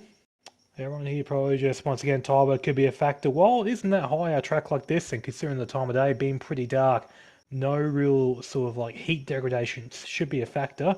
There still is like a little bit of sort of like, not thermal wear, but tyres still wet nonetheless. So I expect to see most of the grid coming in at the end of this lap here, chuck on a fresh set of boots. First one to make that call will be Madrick, who's coming up to the last corner now. And he decides to go around again. Okay, I'll eat my own words. They taste very nice. As I said, Madrick improves his time to a 56.4. Does not improve his position though, stays in P3. Carbon Boy into the pit lane for a fresh set of boots. Pirate, your pole set into the pit lane. Rudsy, Laminator also into the pit lane. Most of the grids coming to the pit lane here. No one else going around again by the looks of it. Negative, no. Everyone else is going into the pit lane by the looks of it so far. So Rudsy there doing the extra lap on the first set of boots, which is an interesting call. As I say, though, Hose goes around again for another lap on the set of tyres he's on. A little bit around the fronts, but nothing too bad. Doesn't improve his lap time that time around. VF also goes through to do one more lap on the set of tyres he's on. No improvement in that lap there he was on. What this does, though, for those that start for the extra lap, they're going to have a lot of just traffic of people coming out of the pit lane trying to get themselves warmed up for a lap while they're on a lap. VF, though, on his effectively third flying lap, has just gone purple by a smidgen over Pirate Racing, but yeah, purple is purple. Also has Stranger putting his first lap of the day over 2 minute 19. That's definitely not representative. There should be more from him coming out this lap, I reckon, as he's up by 15 seconds on his PB so far. So I expect to see him move up the grid, or at least closer to the rest of the field very soon. And yeah, oh, look, I think he might have returned. Luscious Lenosis, I can hear the door opening. The comms box is now occupied by 2 fellow racing individuals and racing commentary personnel. Are you there? Luscious Lenosis, talk to me, good sir. Chuck on the headset for the love of God. Yes, I am here. However, due to that issue, we don't have any of the times. So we've just got to trust what Muffin's telling us. So who is currently on provisional pole position? Provisional pole position is still Pirate Racing with a 1 minute 56.397. He's currently on that lap at the start flying lap now with Carbon Boy just in front of him. Your second spot on the grid is currently Superfun Happy with a 56.4, so very tight at the top there currently as well. Factoring P3 in the form of Madrick, there is always of a tenth of a second from your top 3. And you jump half a second back to Carbon Boy in P4, so definitely top 3 looks pretty set in stone at this rate, but there could be something happening for all we know. VF just improved his lap time to a 57.1, good enough for P7. Someone else had just improved his lap time as well, but didn't catch who, unfortunately. Black Project and Hose. Black Project, yes, that's the one. Black Project improved his lap time to 156.6, puts up to P4 currently, P4. I feel like we're doing a radio now. I have to try and talk and describe everything so people at home can understand what's going on because of the issues as Black Project goes purple by about 1/10 of a second. Hold your hats, ladies and gentlemen, the Kraken boys are here to play. Let's come down the back straight, see if anyone else is on. Fine lap. I'm expecting Stranger to be putting in a good time pretty soon here, as he's done a 57.0 for his sort of first proper flying lap, which is good enough for P6 on the grid. Coming down the first back straight here, about to get a sector split from him, I believe. No, actually, we're still ways away from it. Jump across here. Madrick is currently the first person that's going to be the next one to set a lap, and actually for those people who'll probably be their last laps. So we'll wait and see what people can do here. So the last gasp of on-track action for this qualifying session. Madrick is now coming around, got 2 corners to go here. He's on an out lap. He's on an out lap. Hey, he's on that lap. Oh, he's not going to get another lap. Oh, He's wow, missed that's out by very about 2 unfortunate. seconds. Oh, that's unfortunate there from the Black Rose driver. Good enough. He's still in P3, so still very high on the grid, but it's the opportunity to go in further forward. Carboy being next car across the line. He matches his time with a 57 dead, effectively. Pirate Racing doesn't improve. Baker to the top with a 56.3. Superfun happy with a 55. Rudsey, stop good. I can't keep up with this. Oh my lord. Rudsey with a 55.7 to the top. Wow, where'd that come from? Great lap there from the Black Rose driver. It all just happened at once. Oh my lord. Give me a chance to take a breath. Hose does not improve his time, stays P12. The Stranger, my apologies, will be in P8, and VF will cross the line in P10. No improvement from him. Wow, he is a real shame you left that the comms box, mate, and left me here by myself, because that would have been thoroughly enjoyable to commentate side by side with you. But as you're wondering, who was actually on pole? Who was not on pole? Well, I know one thing for sure. That lap from Rudsey was enough to put him P1. Yes, no, Rudsey there, 55.7.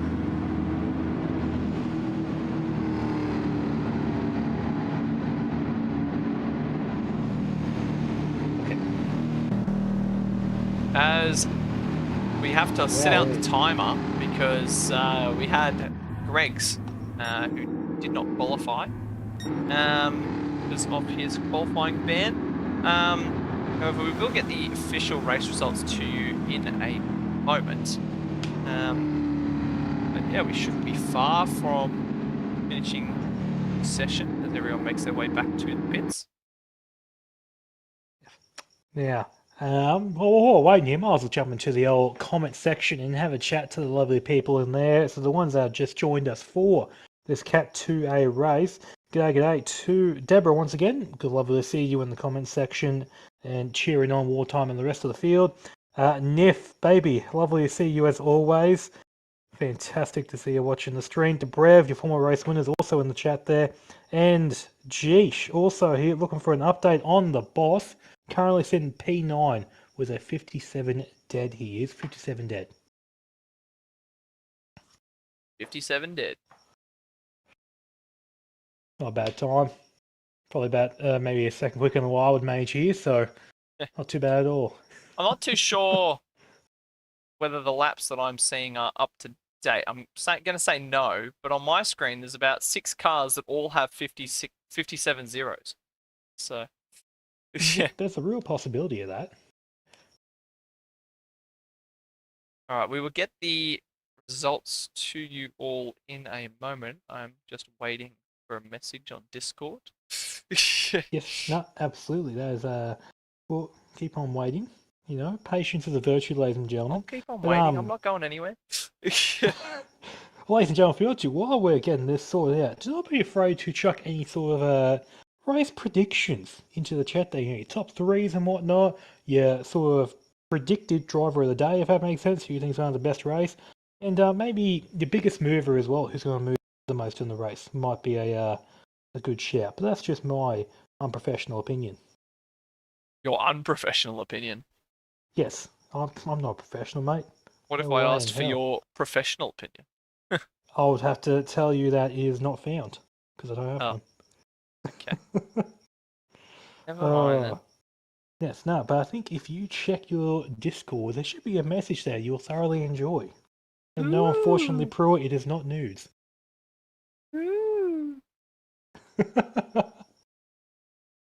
Oh, wow.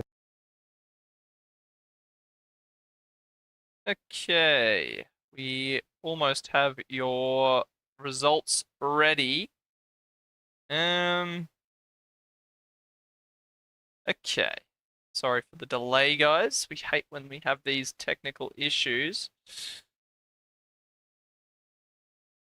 Why do you have to have a 4K screen, Muffin? I'm sorry, a 4K? Mate, what is wrong with a 4K screen? I want to be able to see the pixels on the car that I just hit. It doesn't fit on my thing. Oh, mate, look, not fitting in is something I'm very much used to. You should have seen me in school.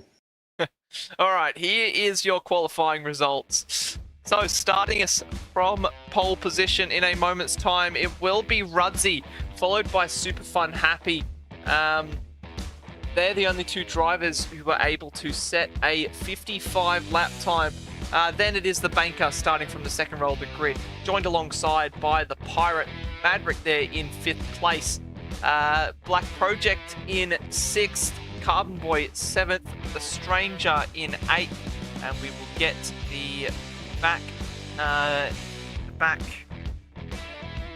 what's it called? Back of the field, that's the Yeah, word. the back of the field. Thank you, Muffin. I don't know why that was so hard to spit out. But the Boss in 9th, VF 10th, Laminator 11th, and Hodes there in 12th. Greg's not setting a time with his qualifying ban. But yeah, that's how they will be lining up in a moment's time. So we got those to you all. I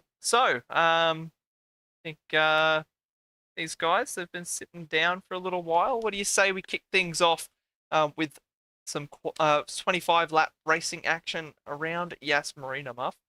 That sounds like a marvelous idea, Gnosis. And just to get back to what you were saying before, but not be able to, spit it out.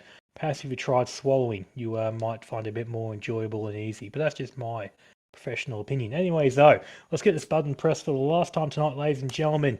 Get these guys underway. Send them off for 25 laps of the, I was going to say Saudi Arabia, that's not right. UAE, I'm not going to say desert either, but let's just say the racetrack. Send them out the racetrack at the UAE. I mean, it basically is Saudi Arabia. Yeah, look, look, it's like saying the ACT is basically New South Wales, and I'm sure a lot of Territorians, like ACT Territorians, they would absolutely hate that. 3 lights, 4 lights, 5 lights, revs rising, and we're out of racing here at Yas Marina. Rudzy off to a great start. Superfun Happy, equal start off the line as well. He manages to pull alongside. Oh, is there deep under brakes? Do we have some chaos? No, everybody keeps it nice and sensible through the first turn. Up the hill, through turn 2. Into the sweeper of 3. Oh, is the Madrick, the championship leader. He's all sorts of sideways in the background there. Everyone manages to keep it pointed the right direction. Yes, Down I was towards looking at turn the 5. exact right spot there, watching it go down. From what I could tell, Stranger tapped Carbon Boy, who tapped Madrick, and caused them both Carbon Boy and Madrick, to get a little bit of a slide on, which caused them both to look a bit how you're going. They both survived though and kept on going. Madrick definitely ended up worse off down P12 currently. Stranger in P8, so that's about where he started. Carbon Boy into P5, which I think that's moved forward a couple of spots. So that's a good job there from the APR driver there, your teammate. As we just saw a bit of contact between Superfun Happy and the Banker at turn 5. Superfun Happy barely able to hold on to it. That could have been a safety car intervention, but everyone continues on as they were. But that could have been a massive moment for Superfun Happy. Continues on in P4. He's always going down here to the long sweeping left-hander. A lot of different lines you can take through this corner here. Very much like good spot for overtaking, as long as he can sort of cover off the exit, make sure he gets sort of taken back. Going in now to this very technical last sector, probably the part of the track that people he would like the least because of how much turning it involves, and for the most part it's very much single groove. I found it's not very good for overtaking. That is super fun. Happy, no sorry, Black Project, my apologies. Got very loose there at the Nicholas Latifi corner. If you know, you know. The Nicholas Just to hold Latifi it, corner. Hey, well, just if you know, you know. That's all I'm going to say, ladies and gentlemen. That's one lap in the books, 24 to go. Everyone here is still facing the right direction, just with a couple of people getting a bit loosey-goosey there. Going down to the first corner. Oh, Rudsey! Huge moment! He's off the track! He loses the lead of the race from Pirate! What has happened there? He's had an absolute mare at turn 1, and now he's under pressure from Black Project, who's looking to zip on by. What that's done is giving him dirty tyres here. So those first few corners at the first sector there have been absolute hell for Rudsey, I imagine. One about getting any sort of like corner power in. Black Project taking advantage of it. Currently half second covering the two of them. So Slipstream is well and truly in effect here, ladies and gentlemen, going down the longest straight on the track. So, He came through the first turn. And that was a very similar moment to what we saw from Dobrev in the Category 2B race, except instead of spinning to the inside, he noticed the spin happening and corrected, but overcorrected and went to the outside rather than the inside of the track. So cold tyres catching out 2 different drivers in 2 different races, and to add insult to injury, he's picked up a half-second penalty somewhere around this lap. And Black Project is going to zip on by. Just down to P3 for Rudsey, unfortunately. Not the best start for him, but thankfully still a long race ahead. Black Project got a bit loose again going on the exit of the long left-hander. Rudsey's fighting it though, he's on the outside here. It breaks very deep, but a couple of right-handers in a row, that probably isn't going to favour him. But he doesn't care. He's going to stay there and maintain his position. Well done, Rudsey. Gets it done. That's a great move from Rudsey. Round the outside, down towards the hotel section.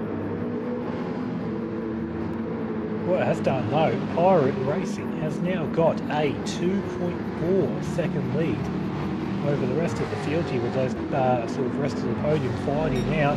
Half field has a bit of a train there from that P2 back. Yeah. Really, from P2 to P8 are all very attached to each other. Stranger and P9 pulling on a very long, elongated second train just off this off the back of the main line, I should say. Yeah, very single file stuff so far in this race. Stranger currently sitting 9th, 10th for VF, 11th Laminator, 12th is Greg's, Hose has dropped to 13th. But Pirate Racing absolutely blitzing the field at the moment. So, do we have a mixed compound of tyres throughout this field tonight, Muffin? Yes, we do, I guess you could call it that. There is one lone driver running the soft tyre. Let's place your bets, everyone. Yep. I have a feeling... Okay, let me guess. Is it Pirate? It is not Pirate. Wow, okay. Who is it? It is actually Hodes in P13. Wow, okay. And Hodes, oh my lord! Wowee, what a catch. That's some car control right there from Hodes. So very interesting. The rest of the field is on a medium tyre. So I have to imagine from here, all these drivers, probably after seeing what happened in the Cat 2B race, I have to imagine a lot of them being on a one stop. Maybe some of them go for a bit longer in a set of mediums and chuck on a set of softs at the end, try and get a bit more speed out of the car. Some people might opt for an even 50-50 split, or as close as they can get. Medium tyres all around to try and keep the car as consistent as possible. But currently I'll have to wait and see what's going on there. Right now I've got no really... Oh, Black Project's off! Oh, he's really off! He's in the water! Something's gone horribly wrong for Black Project. Has he had another... No, looks like it's... What has happened here? Well, he joins the pack in P11. So last time out, he had a moment that... like a technical moment that saw him to the back of the field after hunting for a race win. But let's see if we can catch this on the LJ Media Action replay. He came through the hotel section into the penultimate corner. Ball's looking well. Ooh. No, it's fine for now. And then, oh, so he lost it on the curb between the second last and last corner, and I just speared him off into that that Tech Pro barrier that sits on the outside of the final corner. That was absolutely insane to watch live. Just scrolling through the grid, looking at the cars, all of them going at a very similar speed, and all of a sudden one of them's going a lot faster and facing sideways. It was off. Absolutely insane to watch. Yeah, that's for sure. There's Rudzi keeping his head down and chasing down Pirate for P1 at the moment. Fastest lap of the race currently is Madrick with a 57.6, although we just saw Rudzi go purple through the second sector. Carbon Boy under a lot of pressure from the boss in the TMR black light car. Sitting pretty in a good spot here is the APR car. Oh, as he runs wide. Boss has to back out of it to not run up the back of him. Through the hotel section, down towards the penultimate corner. Very single file stuff through this section of track. Critical exit here for Carbon Boy if he wants to stay ahead into turn 1. And very much so. If he gets it wrong, he could lose up to 3 spots here. Madrick almost losing himself going on the exit of the last corner. Managed to hold it though. Loses touch with the cars in front a little bit though, so, but thankfully one corner later, he's back with him, no problem at all. The banker thought about a move into the first turn there. It's very enticing to do a move into the first corner, but you have to really think about it. Your next sector, or rest of the sector I should say, is sort of very twisty and whatnot. Then you got a big long straight coming up, which is a much easier spot to pass on, in my unprofessional opinion. As we're about to approach it now, 4 cars from P4 to P8. Carbon Boy on the defensive. Boss looking for a way through. Can't make it happen just yet. Goes back into the slipstream. Not close enough. Carbon Boy defending the inside like it's his life on the line. Goes back to the racing lights. Oh. Boss gives him a little bit of a touch-up. Oh, and the Bankers has hippity-hoppity. P5's now my property. Quite possibly. Yes. Nope, Boss defends it. Yeah, you've kind of got to force the issue if you want to make a move on the exit of the chicane there. What is effectively turn 7. That's done. It's giving Carbon Boy a bit of breathing room now to try and chase down Superfun Happy. Currently 1.5 seconds covering them 2 cars. Banker! Say that's gone to 1.2. Oh, door to door with the boss, and he's going to get on by. That is now P5 for him. As Madrick looks to the outside of the TMR car. Boss, they're going defensive, they're going through this double left-hander section. Madrick, they can't get close enough for a move, unfortunately. Oh, Banks at the wall himself. Oh. Banks back down to PE7 now. What has happened there for him? And it has done. It's given him damage on the front and left-hand side front of the car. So whatever he's done it well. Managed to clobber the wall there, going sort of underneath the hotel and on the exit of it. So it looked like he just lost the rear end and just grazed the wall, but he's lost 2 positions out of it. What's done now is just that. It's sort of settled everyone down a bit. Currently your closest battle on track is the boss and Madrick at P5 and P6. Don't think any moves will be happening just yet, as Madrick is purple on the person best lap now, set by Pirate Racing in the lead with 57.4. Come on to the back straight now. Madrick firmly in the toe of the TMR black light car. Gap is 2/10 of a second in closing, 1/10 of a second. He might just be close enough here. Boss not defending it properly just yet. Madrick has a look up the inside. Does he break deeper? He does. Boss holding the outside line. Oh, a little bit of contact. Robbins racing, as some might say. Boss doesn't get the best exit out of the corner. It means that Madrick will have another shot here going through to the next long sweeping left-hander. Boss, though, completely aware of it. Holds the inside line this time. I think Madrick is going to have to break really deep to try and get this position off the boss. He doesn't do so just yet. Hang on, the switchback could be on. No, Boss holds the apex. Make sure that switchback cannot happen.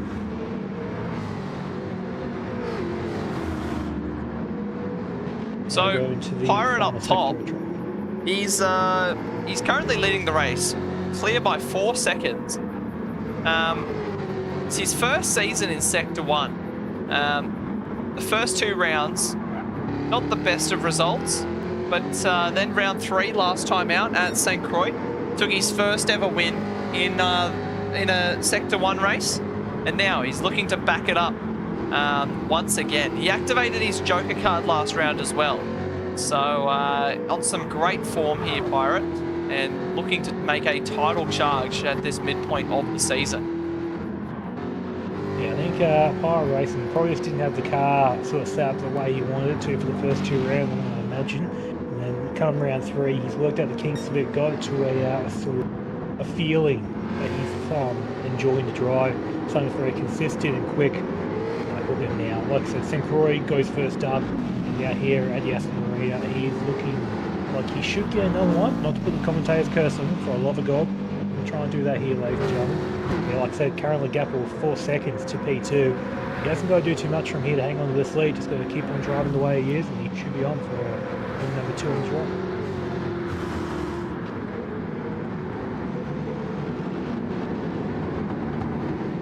Your battle for best of the rest is picked up again. Carbon Boy, the boss, and Madrick separated by about a second. Banker not too far away either. Hello. The battle for the podium is pretty lackluster. Everything behind that is absolutely sensational. As Carbon Boy gets a penalty. Oh no, what's he done? He's really made the stewards mad. Probably a tough second for going off the track somewhere. He's going to serve that next lap around, going down the second back straight, I believe it is. So he should be safe for now. As long as he put a good last sector in and hold his sort of gap, he may be able to maintain P4, but it's going to be tight. Boss so stalking the rear end, really sniffing the exhaust fumes out of that Jag. Madrick as well, also getting close to the boss here, so these guys are all converging. Banker's a little bit further back, but he's probably looking at it thinking, if these guys have a moment, I'm going to take advantage of this. Probably not a bad idea from the banker there, sort of letting the race come to him rather than forcing the issue. Oh, as Madrick takes advantage of a slow boss out of the final corner. And is he going to zip on by into the first turn? The boss deep under brakes! Oh, he does go off the track though. Oh, and they're trying to go too wide through here. This is not how you do it, ladies and gentlemen, but oh my god, they're going to make it work. Madrick still on the outside there, and he gets the move done. Great move from Madrick. Good persistence to hold that position. And what that has done is given Carbon Boy a fair bit of breathing room now. Still got a half-second penalty over his head, but 1.3 seconds to the next car behind him now. It's going to be tight, but I reckon that should be close to enough to protect him from being overtaken. As Black Project is door-to-door with the Stranger. As they head down towards the chicane. You can see the straight line speed of a Corvette. Yeah, oh, look. No replacement for displacement, more power, baby. You'd love to see Stranger maintain the position. VF also become part of the action for the battle of, World Championship battle for PA, I should say. Black Project getting a good run out of that corner onto the second back straight. Stranger in no danger of being overtaken this time around. VF though, his closing speed on Black Project is phenomenal, but unfortunately, can't get close enough as Black Project goes very deep on the brakes. Nearly takes out the Stranger, but goes for a bit of a layer apex, carries more speed on the exit. He won't be close enough for a move this time around, I don't think, but he's definitely going to make his presence known through the last sector. A little bit of contact there between the Stranger and Black Project going through the first of the double right hand. Oh, they make this one! Oh my god, this is phenomenal, accident. This is sensational. What has happened here? Oh my lord, we have Stranger and Black Project facing backwards. Oh my goodness, what has happened there? As we catch that on the LJ Media Action replay. As they came into the hotel section. As the Stranger ran a little wide, cut back across in front of Black Project, and VF was caught up in it too. Stranger acting as a roadblock for the other two there. That is just disaster for the three of them. But that's completely changed the dynamic of this race now. Certainly has. What it has done is boosted Laminate up to P8 out of absolutely nowhere after being on the back, like outside the 10. but he's currently been hounded by VF there after losing that time. And like, your Black Project and your Stranger are currently 5 seconds away from where they were just previously. So that's very unfortunate there. Madrick is going for a move on Carbon Boy, and the Banker's going for a move on the Boss. Madrick deep under brakes, that may be too deep. Or is Carbon Boy looking to get a nice run down towards turn 9? He gets a good exit. Yeah, Boss has got a half-second penalty. He's not going to be in danger of attacking the Banker this time around, but give him a lap or two, and I reckon he should be back there ready to attack again. Madrick tucked up on the inside line. Doesn't want to give Carbon Boy an inch, but he runs deep and Carbon Boy zips on by. Commentator's curse if you've ever seen it. No, but he's look looking at for the Magic, going for the old switcheroo. Oh, that was selling the dummy like I've ever seen it. Giving the inside line, saying, oh, I made a mistake, oh no, and then Carbon Boy takes the bait, gets the slower exit, and Madrick just drives on by. Through the hotel section now.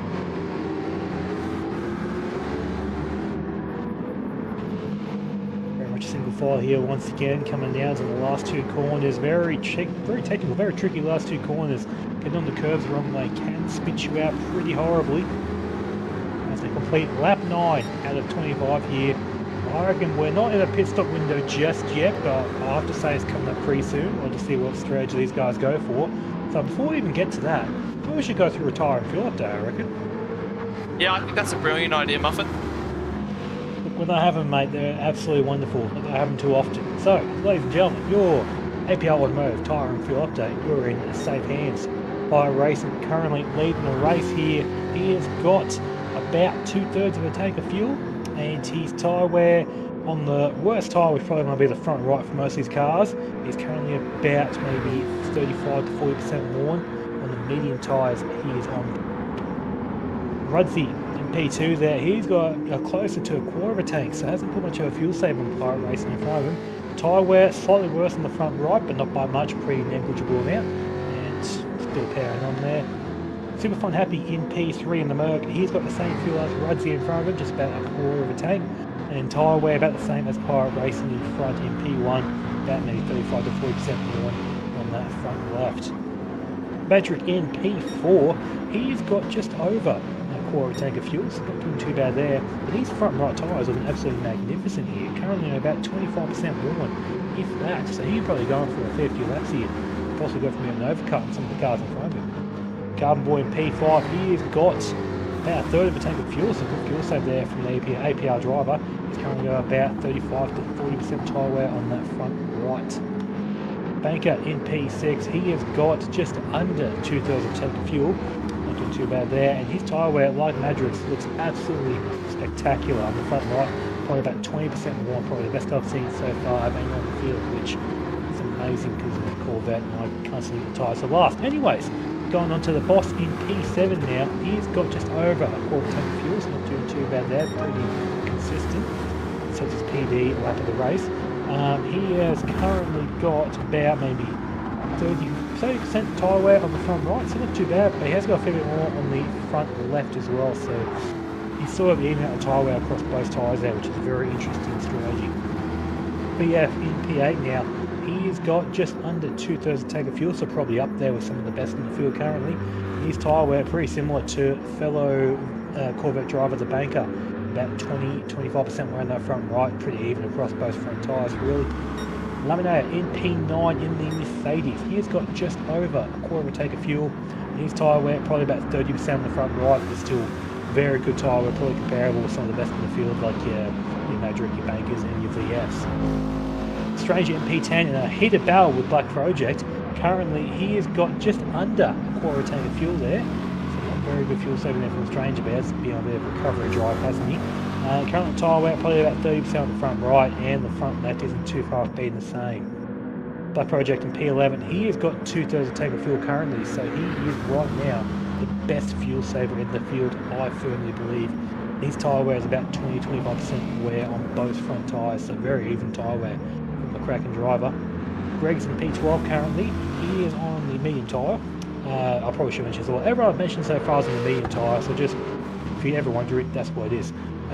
Greg's currently was just under 1/4 tank of fuel. and about 25% wear on both front tyres, so very even there from the Aston Martin Symmetry driver.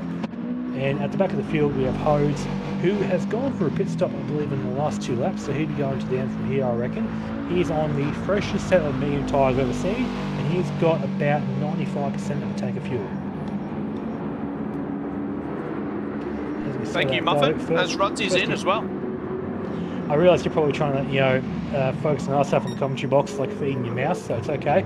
Rudsy in the pit lane here, coming onto, I'm going to imagine I say medium tyres, putting fuel in as we speak. So he's going for the undercut here, Rudsy, which probably try and close that gap up to Pirate Racing, do a few quick laps, and if he has to hold him up for the rest of the race, so be it. And also Rudsy should have actually should be pretty well, should be in clean air for these first couple of laps of his, maybe in danger of going up against Black Project and Stranger with their heated battle for P10, P9 I should say. Just see here, Rudsy's coming out of the pit lane now, and he's going to come out right behind, oh no! It's disastrous for Rudsy, right behind 2 cars in the scrap on worn tyres, or at least more worn than his. He might be able to make some light work of him. Look, it's a real possibility here, but if these cars keep scrapping the way they are, they might not be able to find a way through because they're going to occupy the whole track. And 2 very clean drivers, Stranger and Black Project, so I don't imagine they'll take each other out. I don't imagine so either. Raised. You saw what happened to the hotel section a mere few laps ago. So yes, look, I'm not going to say they'll do it on purpose, but it's possible. They're 2 of the nicest and cleanest blokes I'm aware of. However, accidents do happen in racing. Accidents do happen as well. General as well. Yeah, true. That's how you came to be, Muffin. Oh, look. I'm not going to go entertain that topic any more than it needs to be. Currently, your battle for current P2 and P3 between Superfun Happy and Madrick, they were well and truly closed up to each other here. Madrick's on a bit of a tear after being, he was P12 on lap 1, so he is absolutely just, what's the word I'm looking for? Powered his way. Yeah, let's go with that. Powered his way to the front of the grid. Currently, a second covering him and Superfun Happy in P2. So I have to imagine a few cars here will be coming in for a pit stop this time around. Banker goes very wide on the exit of T1 there, doesn't get a penalty. Laminator comes into the pit lane. He's going to be the effectively 3rd car to make that pit stop. 14 litres of a tank, 14 litres in the tank I should say. As he comes in, probably going to take it up to maybe around the 90% mark. Try and get enough fuel to get towards the end while going at an absolute rate of knots.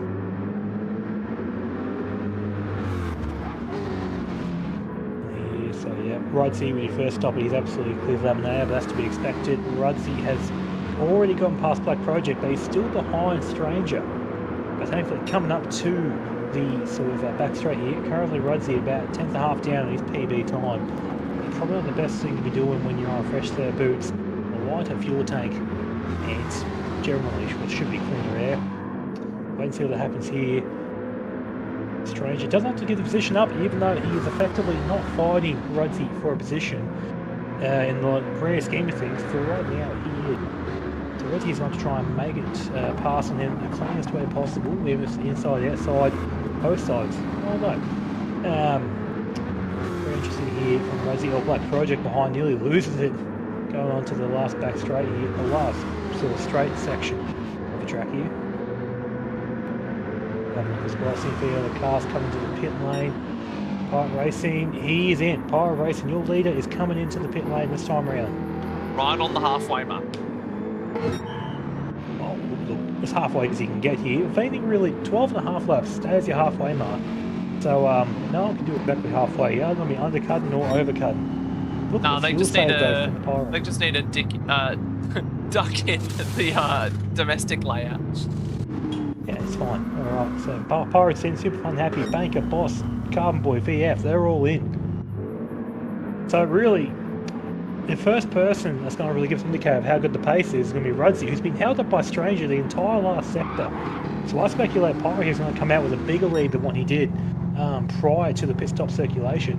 Pirate Racing's on his way out of the pit lane as we speak, as Rudsy is probably, what? That's a big gap. Rudsy going through T1 now, so that's a massive gap. We'll have to wait a second till the cars get to proper racing speed to get an idea of the gap. Currently, 5.5. Yeah. Yeah. So right now, Rod's undercut, I should say, has cost him 1.5 seconds. That gap was about 4 or so prior to the pit stop. So, and I have to imagine now, Rod's having older tyres, even though it's only by a couple of laps, having older tyres will mean that he is going to be going slower sooner, if that makes sense. Yeah, it makes sense. Yep, perfect. Okay, sweet, lovely. Super Fun Happy comes out in P3 now. Currently with a second covering him and Madrick at P4. It's going to be a very fun battle to watch here towards the end of the race, a battle for the last step of the podium. And behind that though, Banker, Carbon Boy and Greggs. Greggs is yet to stop actually, so he's going to be probably pinning I reckon this lap, so P7 from currently, but as he gets passed by Banker and Carbon Boy in a near few corners. P5 I reckon is going to heat up as the race goes on. Oh, Boss with a 3-second penalty. Oh, he's cut the pit line somewhere fierce. Oh, this might be painful. Big long straight and you have to hit the anchors as VF goes around the outside of him nice and easy. Have a nice day, good sir. Now, Boss got something to play with for a little bit. VF's going to try and have to pull a gap. Going through this last sector here, try and make sure that Boss has not got a slipstream. Going on to the sort of moderator sections of the track as the laps wear on.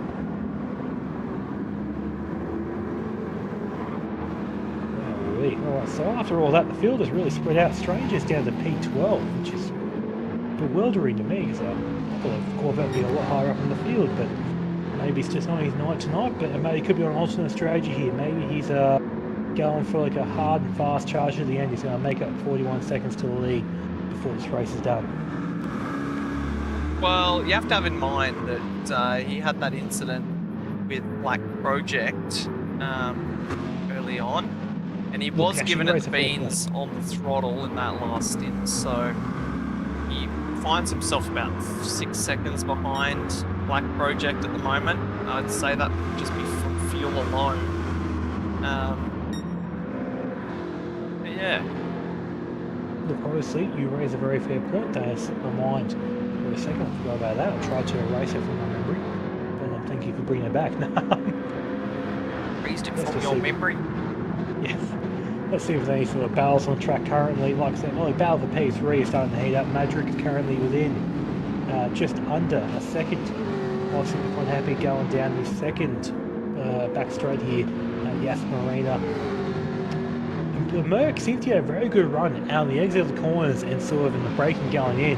But once the sort of top speed starts to pick up, that Jag just starts to find some more legs and really close the gap up. Yeah, it does. That is a win, yes, agree, it's cool, lovely.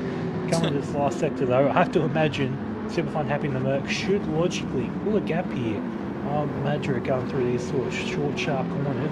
No, say that, the gas actually come down to half a second, so look, maybe I'm wrong here. Maybe Madrick just been buying his time here, trying to save some tyre to catch up to Madrick with, and then Super Fun Happy with, I should say. And come up to the next sort of straight section, possibly here, maybe down the first and back straights. Might go for a move there, but yeah, the gap actually comes down to 0.3 of a second now, so I think I'm just wrong. I think I should stop talking, really, because all I do is say wrong things.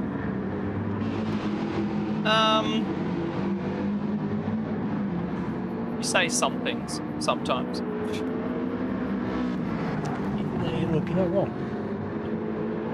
Right, gap now, half a second there, going down to the first hairpin corner of the track. 0.2 of a second now, and closing. Madrick goes for a bit of a sort of later apex here, trying to maximise his speed coming onto the straight, and he's done just that. The gap is 0.1 of a second in closing, about to be under a 10th. Madrick going to the left-hand side, looking for a move. He's got all the straight to play with, all the beans in that Jaguar, and he is currently ahead. Will he get a Carlings ahead before the corner? Doesn't go across the racing line just in case Super Fun Happy goes for a diver on the outside, but Super Fun Happy does not do that. So now Madrick has inherited a lovely P3 spot, but has now given the slipstream to his sort of opponent. Super Fun Happy. Gap is currently 1.5 tenths and closing I have to imagine Super Happy have to go for a very big dive in to make something happen. Madrick sweeps to the racing line, knows that he can take it. Super Happy can't make a move just yet. Gets a good exit here, does close up a little bit, but not enough to really be attacking come the next corner.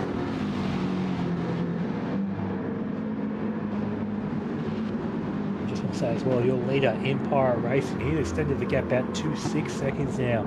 He is absolutely flying in the Thunder Motorsports Jag.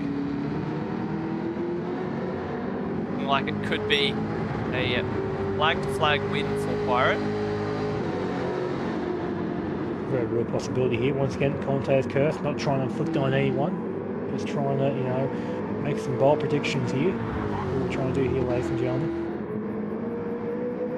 I think they're bold predictions. I think they're completely reasonable predictions. Look, you're not wrong. Not wrong at all. Just not trying to do anything to jeopardise, sort of like spiritually jeopardise someone's race, you know what I mean? Yeah, spiritually jeopardise. Look, I think you could get that on a t-shirt, I reckon. That's actually a pretty good point, I'll take that. Ain't doing anything to spiritually jeopardise their race. Look, you know what I mean though? Like, it's a real thing. The commentator's curse is a real thing. Anyone that says otherwise obviously doesn't commentate. Or hasn't been commentated on. Yeah. One could say that. Going to the back half of the race here, everyone's sort of spread out, giving each other a bit of room to almost hold up with here. Which is, look, I guess easy enough for them. They can just sort of drive around and do qualifying laps. But for us, it's painful less. Wouldn't nice some of these guys are close back up. The first half of the race, everything was happening everywhere. Now it's just, yeah. I think one thing I'll keep an eye on here. I reckon Black Project currently catch up to Laminator and P9. I have to imagine that's going to become a battle pretty darn soon. Probably maybe 3 or 4 laps time of the way Black Project is catching up currently. And the last lap alone, the Laminator lost a second to Black Project there. 58.1 plays a 59.1. So Black Project here is going to be catching up really quickly to Laminator for P9.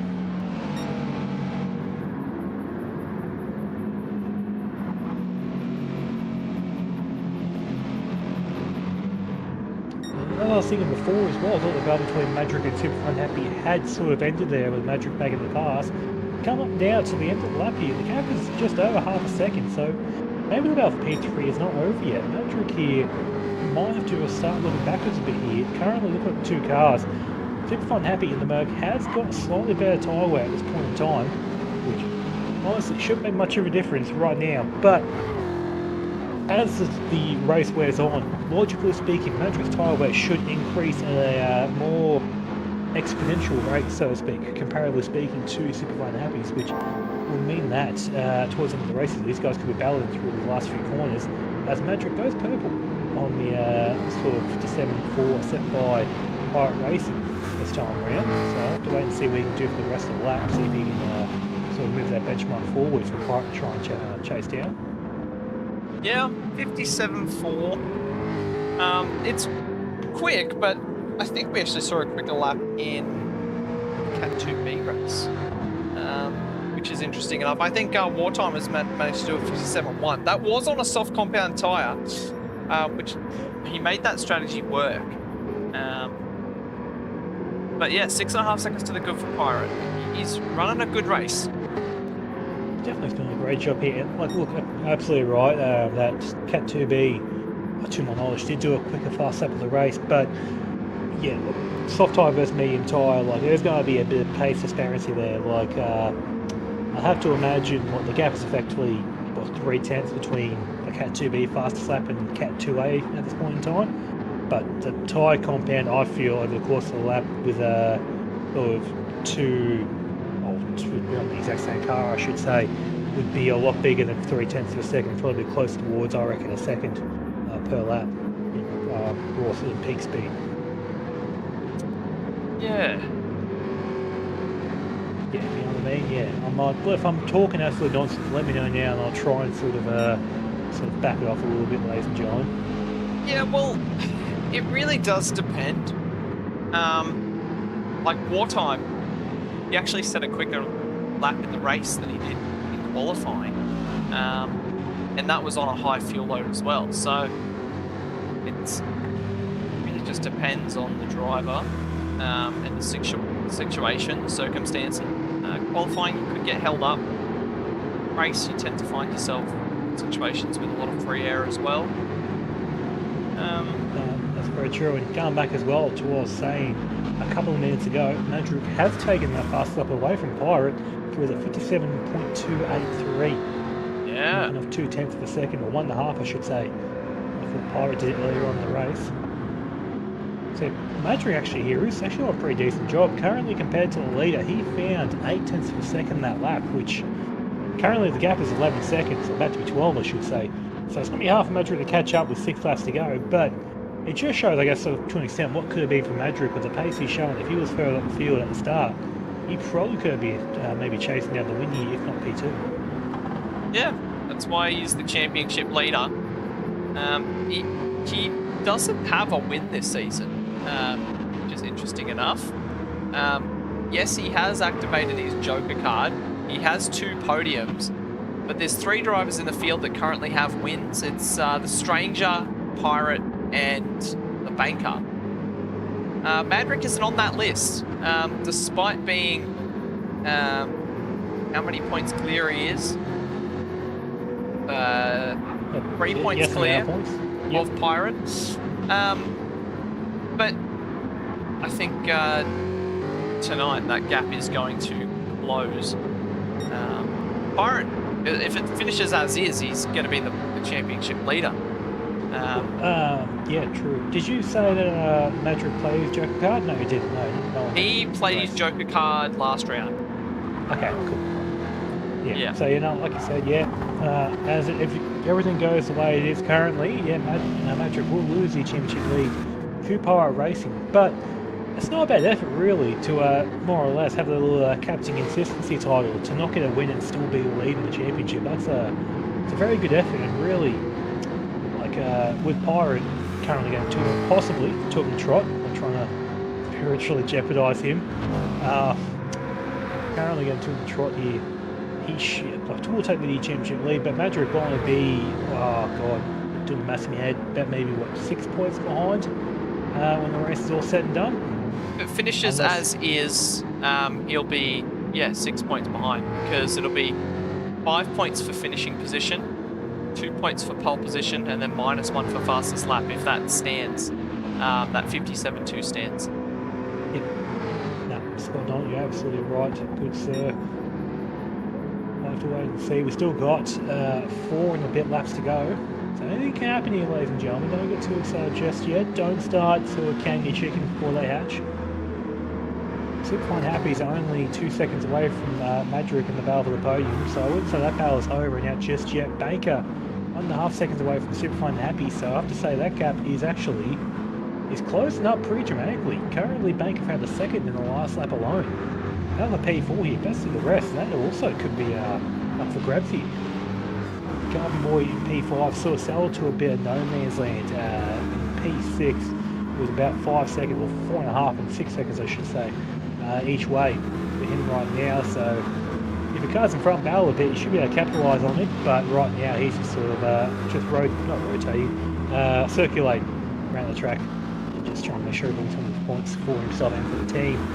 VF and P7 there after getting caught up in the little incident with Black Project and Stranger, sort of an innocent bystander effectively. Coming a great job there, nice little bit of recovery in P7, also been no man's land. 6 seconds in front, 3.2 behind. The boss in P8, he's actually not doing too bad a job here. Take away that 3-second penalty he served for cutting the pit lines, he will probably be either in front or maybe just behind VF here. And right now that gap is pretty consistent, not really closing or widening between the two there. Like Project in P9 has got past them now. We missed that completely. I said that earlier on. 5 seconds covering those two. Black Project here, he's got to find 9.6 seconds to boss in front if he wants to get another spot here, but I think 4 laps to go. He's going to have to hope and pray for a miracle to make that happen. Laminator in P10 being hunted down by a Stranger now. both cars actually, Laminator and Stranger, set their personal best laps on P9, lap 19, I should say. Laminator with a 59 dead and Stranger with a 58.6, so very sort of comparable pace between these two cars. As I say, Laminator did do a 2-minute dead last lap, so he must have made a little mistake somewhere around the track and lost a bit of time with that. While Stranger did a 58.7, so only a tenth off his PB. Greg's in P12 after having the no qualifying ban currently in P12 like I said before, currently with a PB of 159.5 which was set on the last lap. So people here finding their speed towards the end of the race here, which is always good to see. And then Hodes in P13 on that alternate strategy starting on a soft tyre. With his personal best with a 2-minute dead, which would have been done on the medium, which is a very good sign. Unfortunately for him, currently 10 seconds behind Greg's in P12.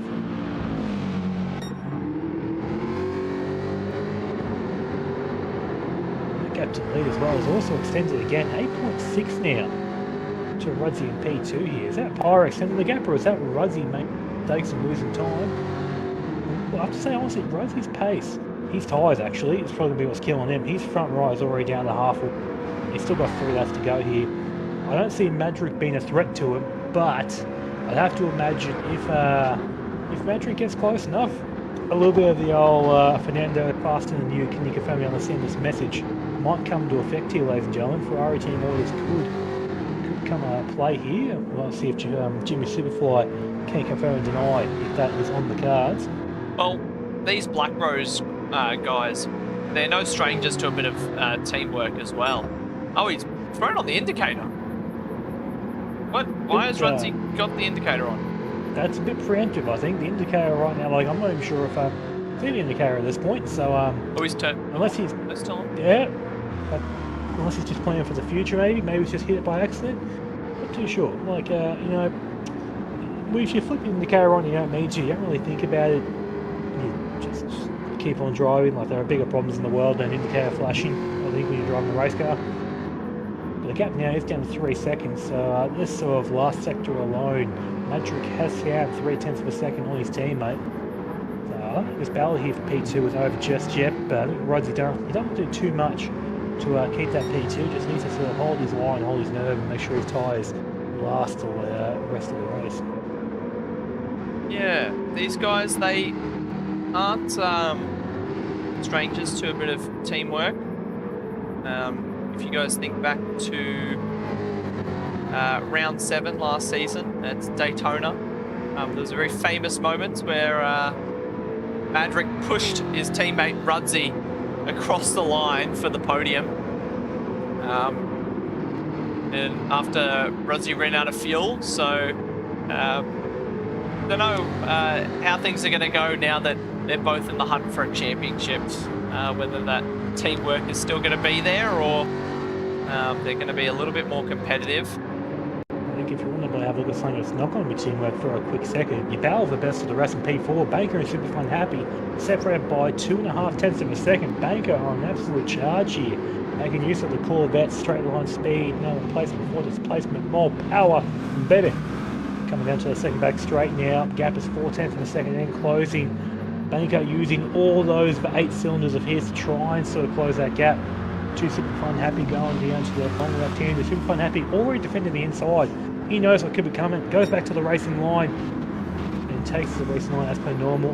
Banker closes up under brakes, goes for the inside line on the sort of mid part of the corner here. Door to door. Can he get the power down?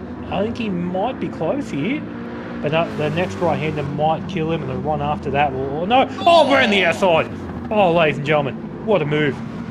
That was sensational there from the Baker. Ran the outside of Superfun Happy. That is just absolutely glorious racing. A beautiful move. We've seen it a couple of times tonight around the outside coming into the hotel section. But the Banker in dramatic fashion up into P4. Look, honestly, Baker here, he might not be done there. He's putting some good pace here. If Madrick's tyres go off or if Rudzy's tyres firmly go off, they'll be on here for a podium. Yeah. Currently right now, you gap to Madrick and Rudzy, the two Black Rose teammates, down to 1.5 seconds here. And that was only, 3 seconds of our lap ago, so Rosie is probably in a bit of a world of hurt. He's got to survive half more laps to sort of get this P2 position. But I've got a feeling his teammate Madrick might just have the sort of speed advantage, and he may have to give that one in. He doesn't want to fight his teammate too hard, because if he does, he can easily fall back to P5. And it's important to keep in note as well that Rudzi is currently 4th in the championship. He's the highest placed driver without activating his Joker card. He's only 23 points off Madrick in the championship. So that is well within Joker card territory. If he plays a Joker card, he'd need to finish 4th or higher to inherit the race, the championship lead. So he's well and truly still in this championship fight. So I don't think these guys are going to be playing nice to each other. I think they're going to be battling it out, and they're going to give each other a hard yakka. They're going to battle hard but fair. No, that's very fair. Hard but fair, I think, is probably the best way to describe it, actually. Yeah, currently 1.3 seconds, the gap now coming into the hotel section. The section of track that Russ is probably liking the least with that tyre of his currently. He has got about 35% of that front right tyre left. He's burnt through 65% of it so far. Oh, as he gets a bit loose at the Nicholas Latifi corner. Loses a hell of a lot of time. Goes to less than 7/10 of a second the gap now. Madrick here licking his lips at his teammate, almost seductively coming down as we start the final lap of the race here. Pyro Racing, 11.5 second gap. He's gone. Have a nice day, good sir. Battle for P2 though is definitely on, and the battle for P3 could be on here if Baker makes a mistake. Will it end in tears? The two Black Rose drivers, neck and neck on the final lap.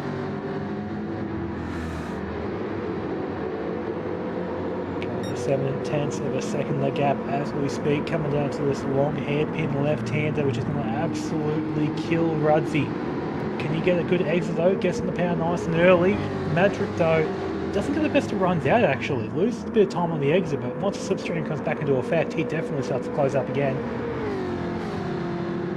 I don't think this corner would be where Madrick goes for the move, but I'll say after the next long straight, logically he should be close enough to go for it then. Oh, giving his teammate a little bump. They're bumper to bumper. Madrick sniffing the rear end of his teammate, making sure the exhaust fumes are up to emissions codes.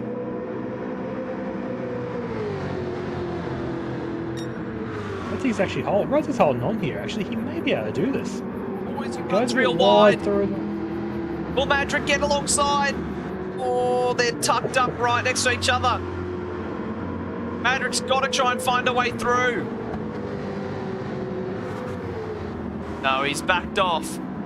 I think that's all she's going to write for this Black Rose battle. We look back up front as the Thunder Motorsport driver rounds the final corner. Pirate, he had his first win in Sector 1 last time out of St. Croix. He takes P1 back-to-back here at Yas Marina. And Rudzi, he's held on just enough, and he's going to take P2. Madrick completes the Black Rose 2-3 double podium. The Banker finishes in 4th. Superfun Happy in 5th. Carbon Boy, bit of a quiet race. He'll come home P6 here.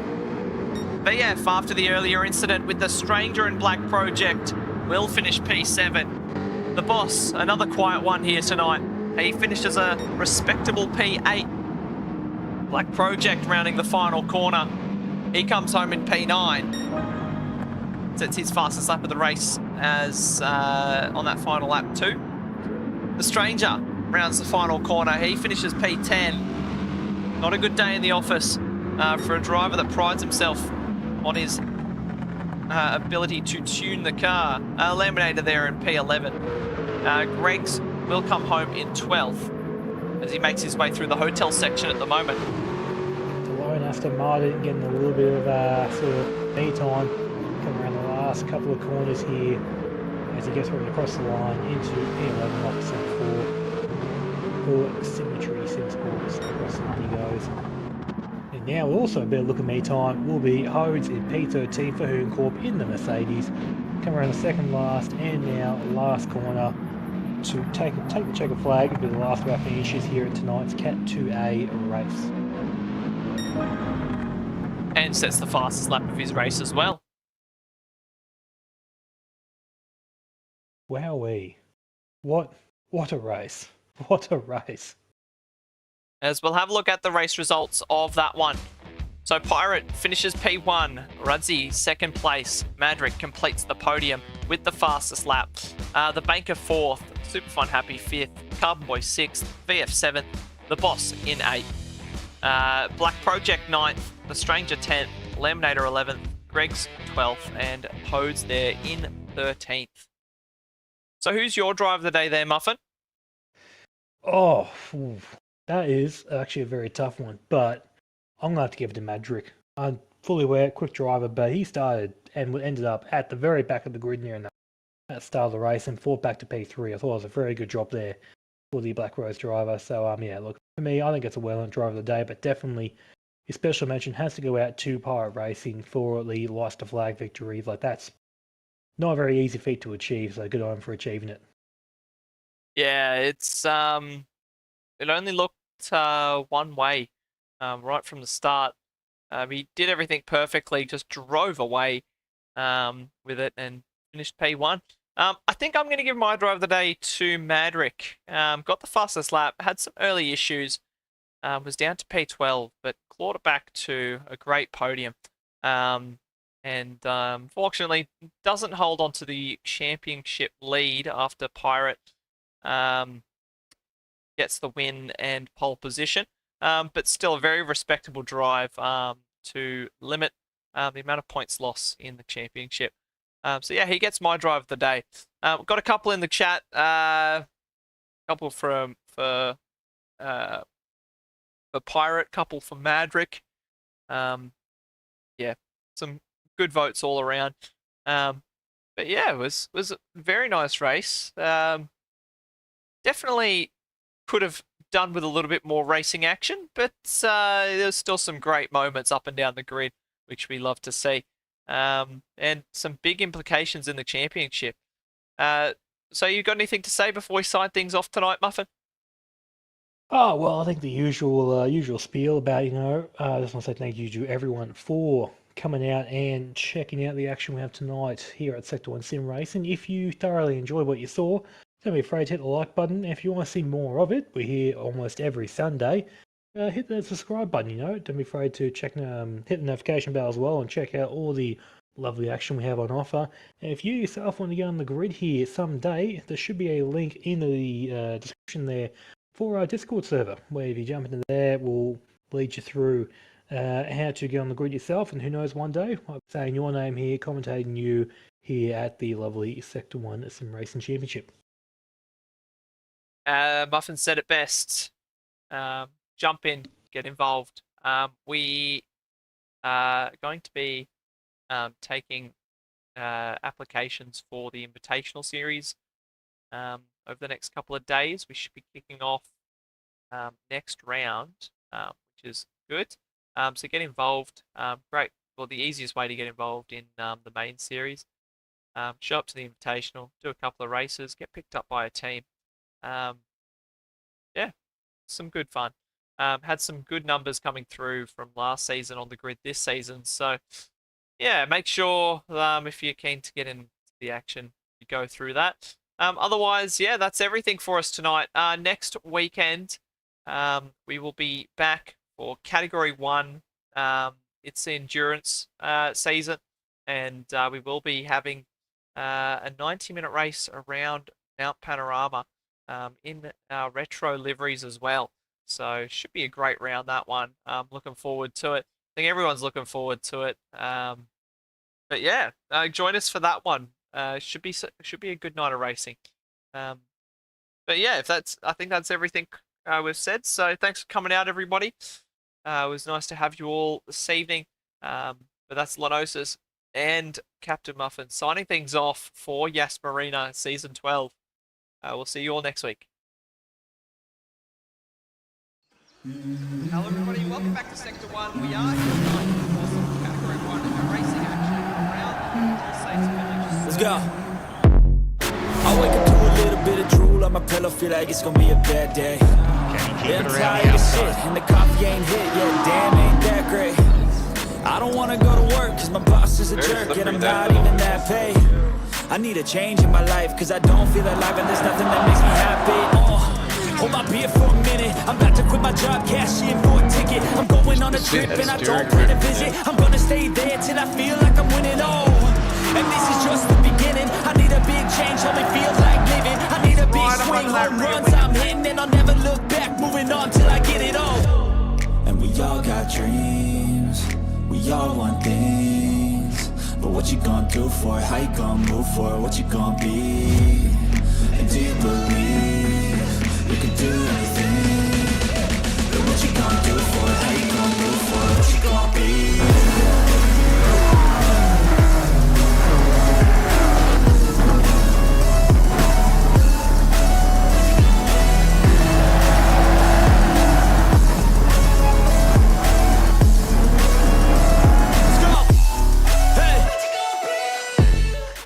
Hello everybody, welcome back to Sector 1. He goes Sector 2!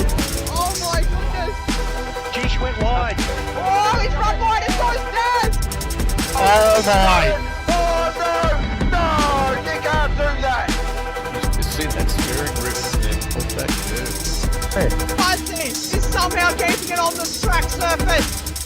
The spectacular drive and he will take his first win in the top flight of Sector 1.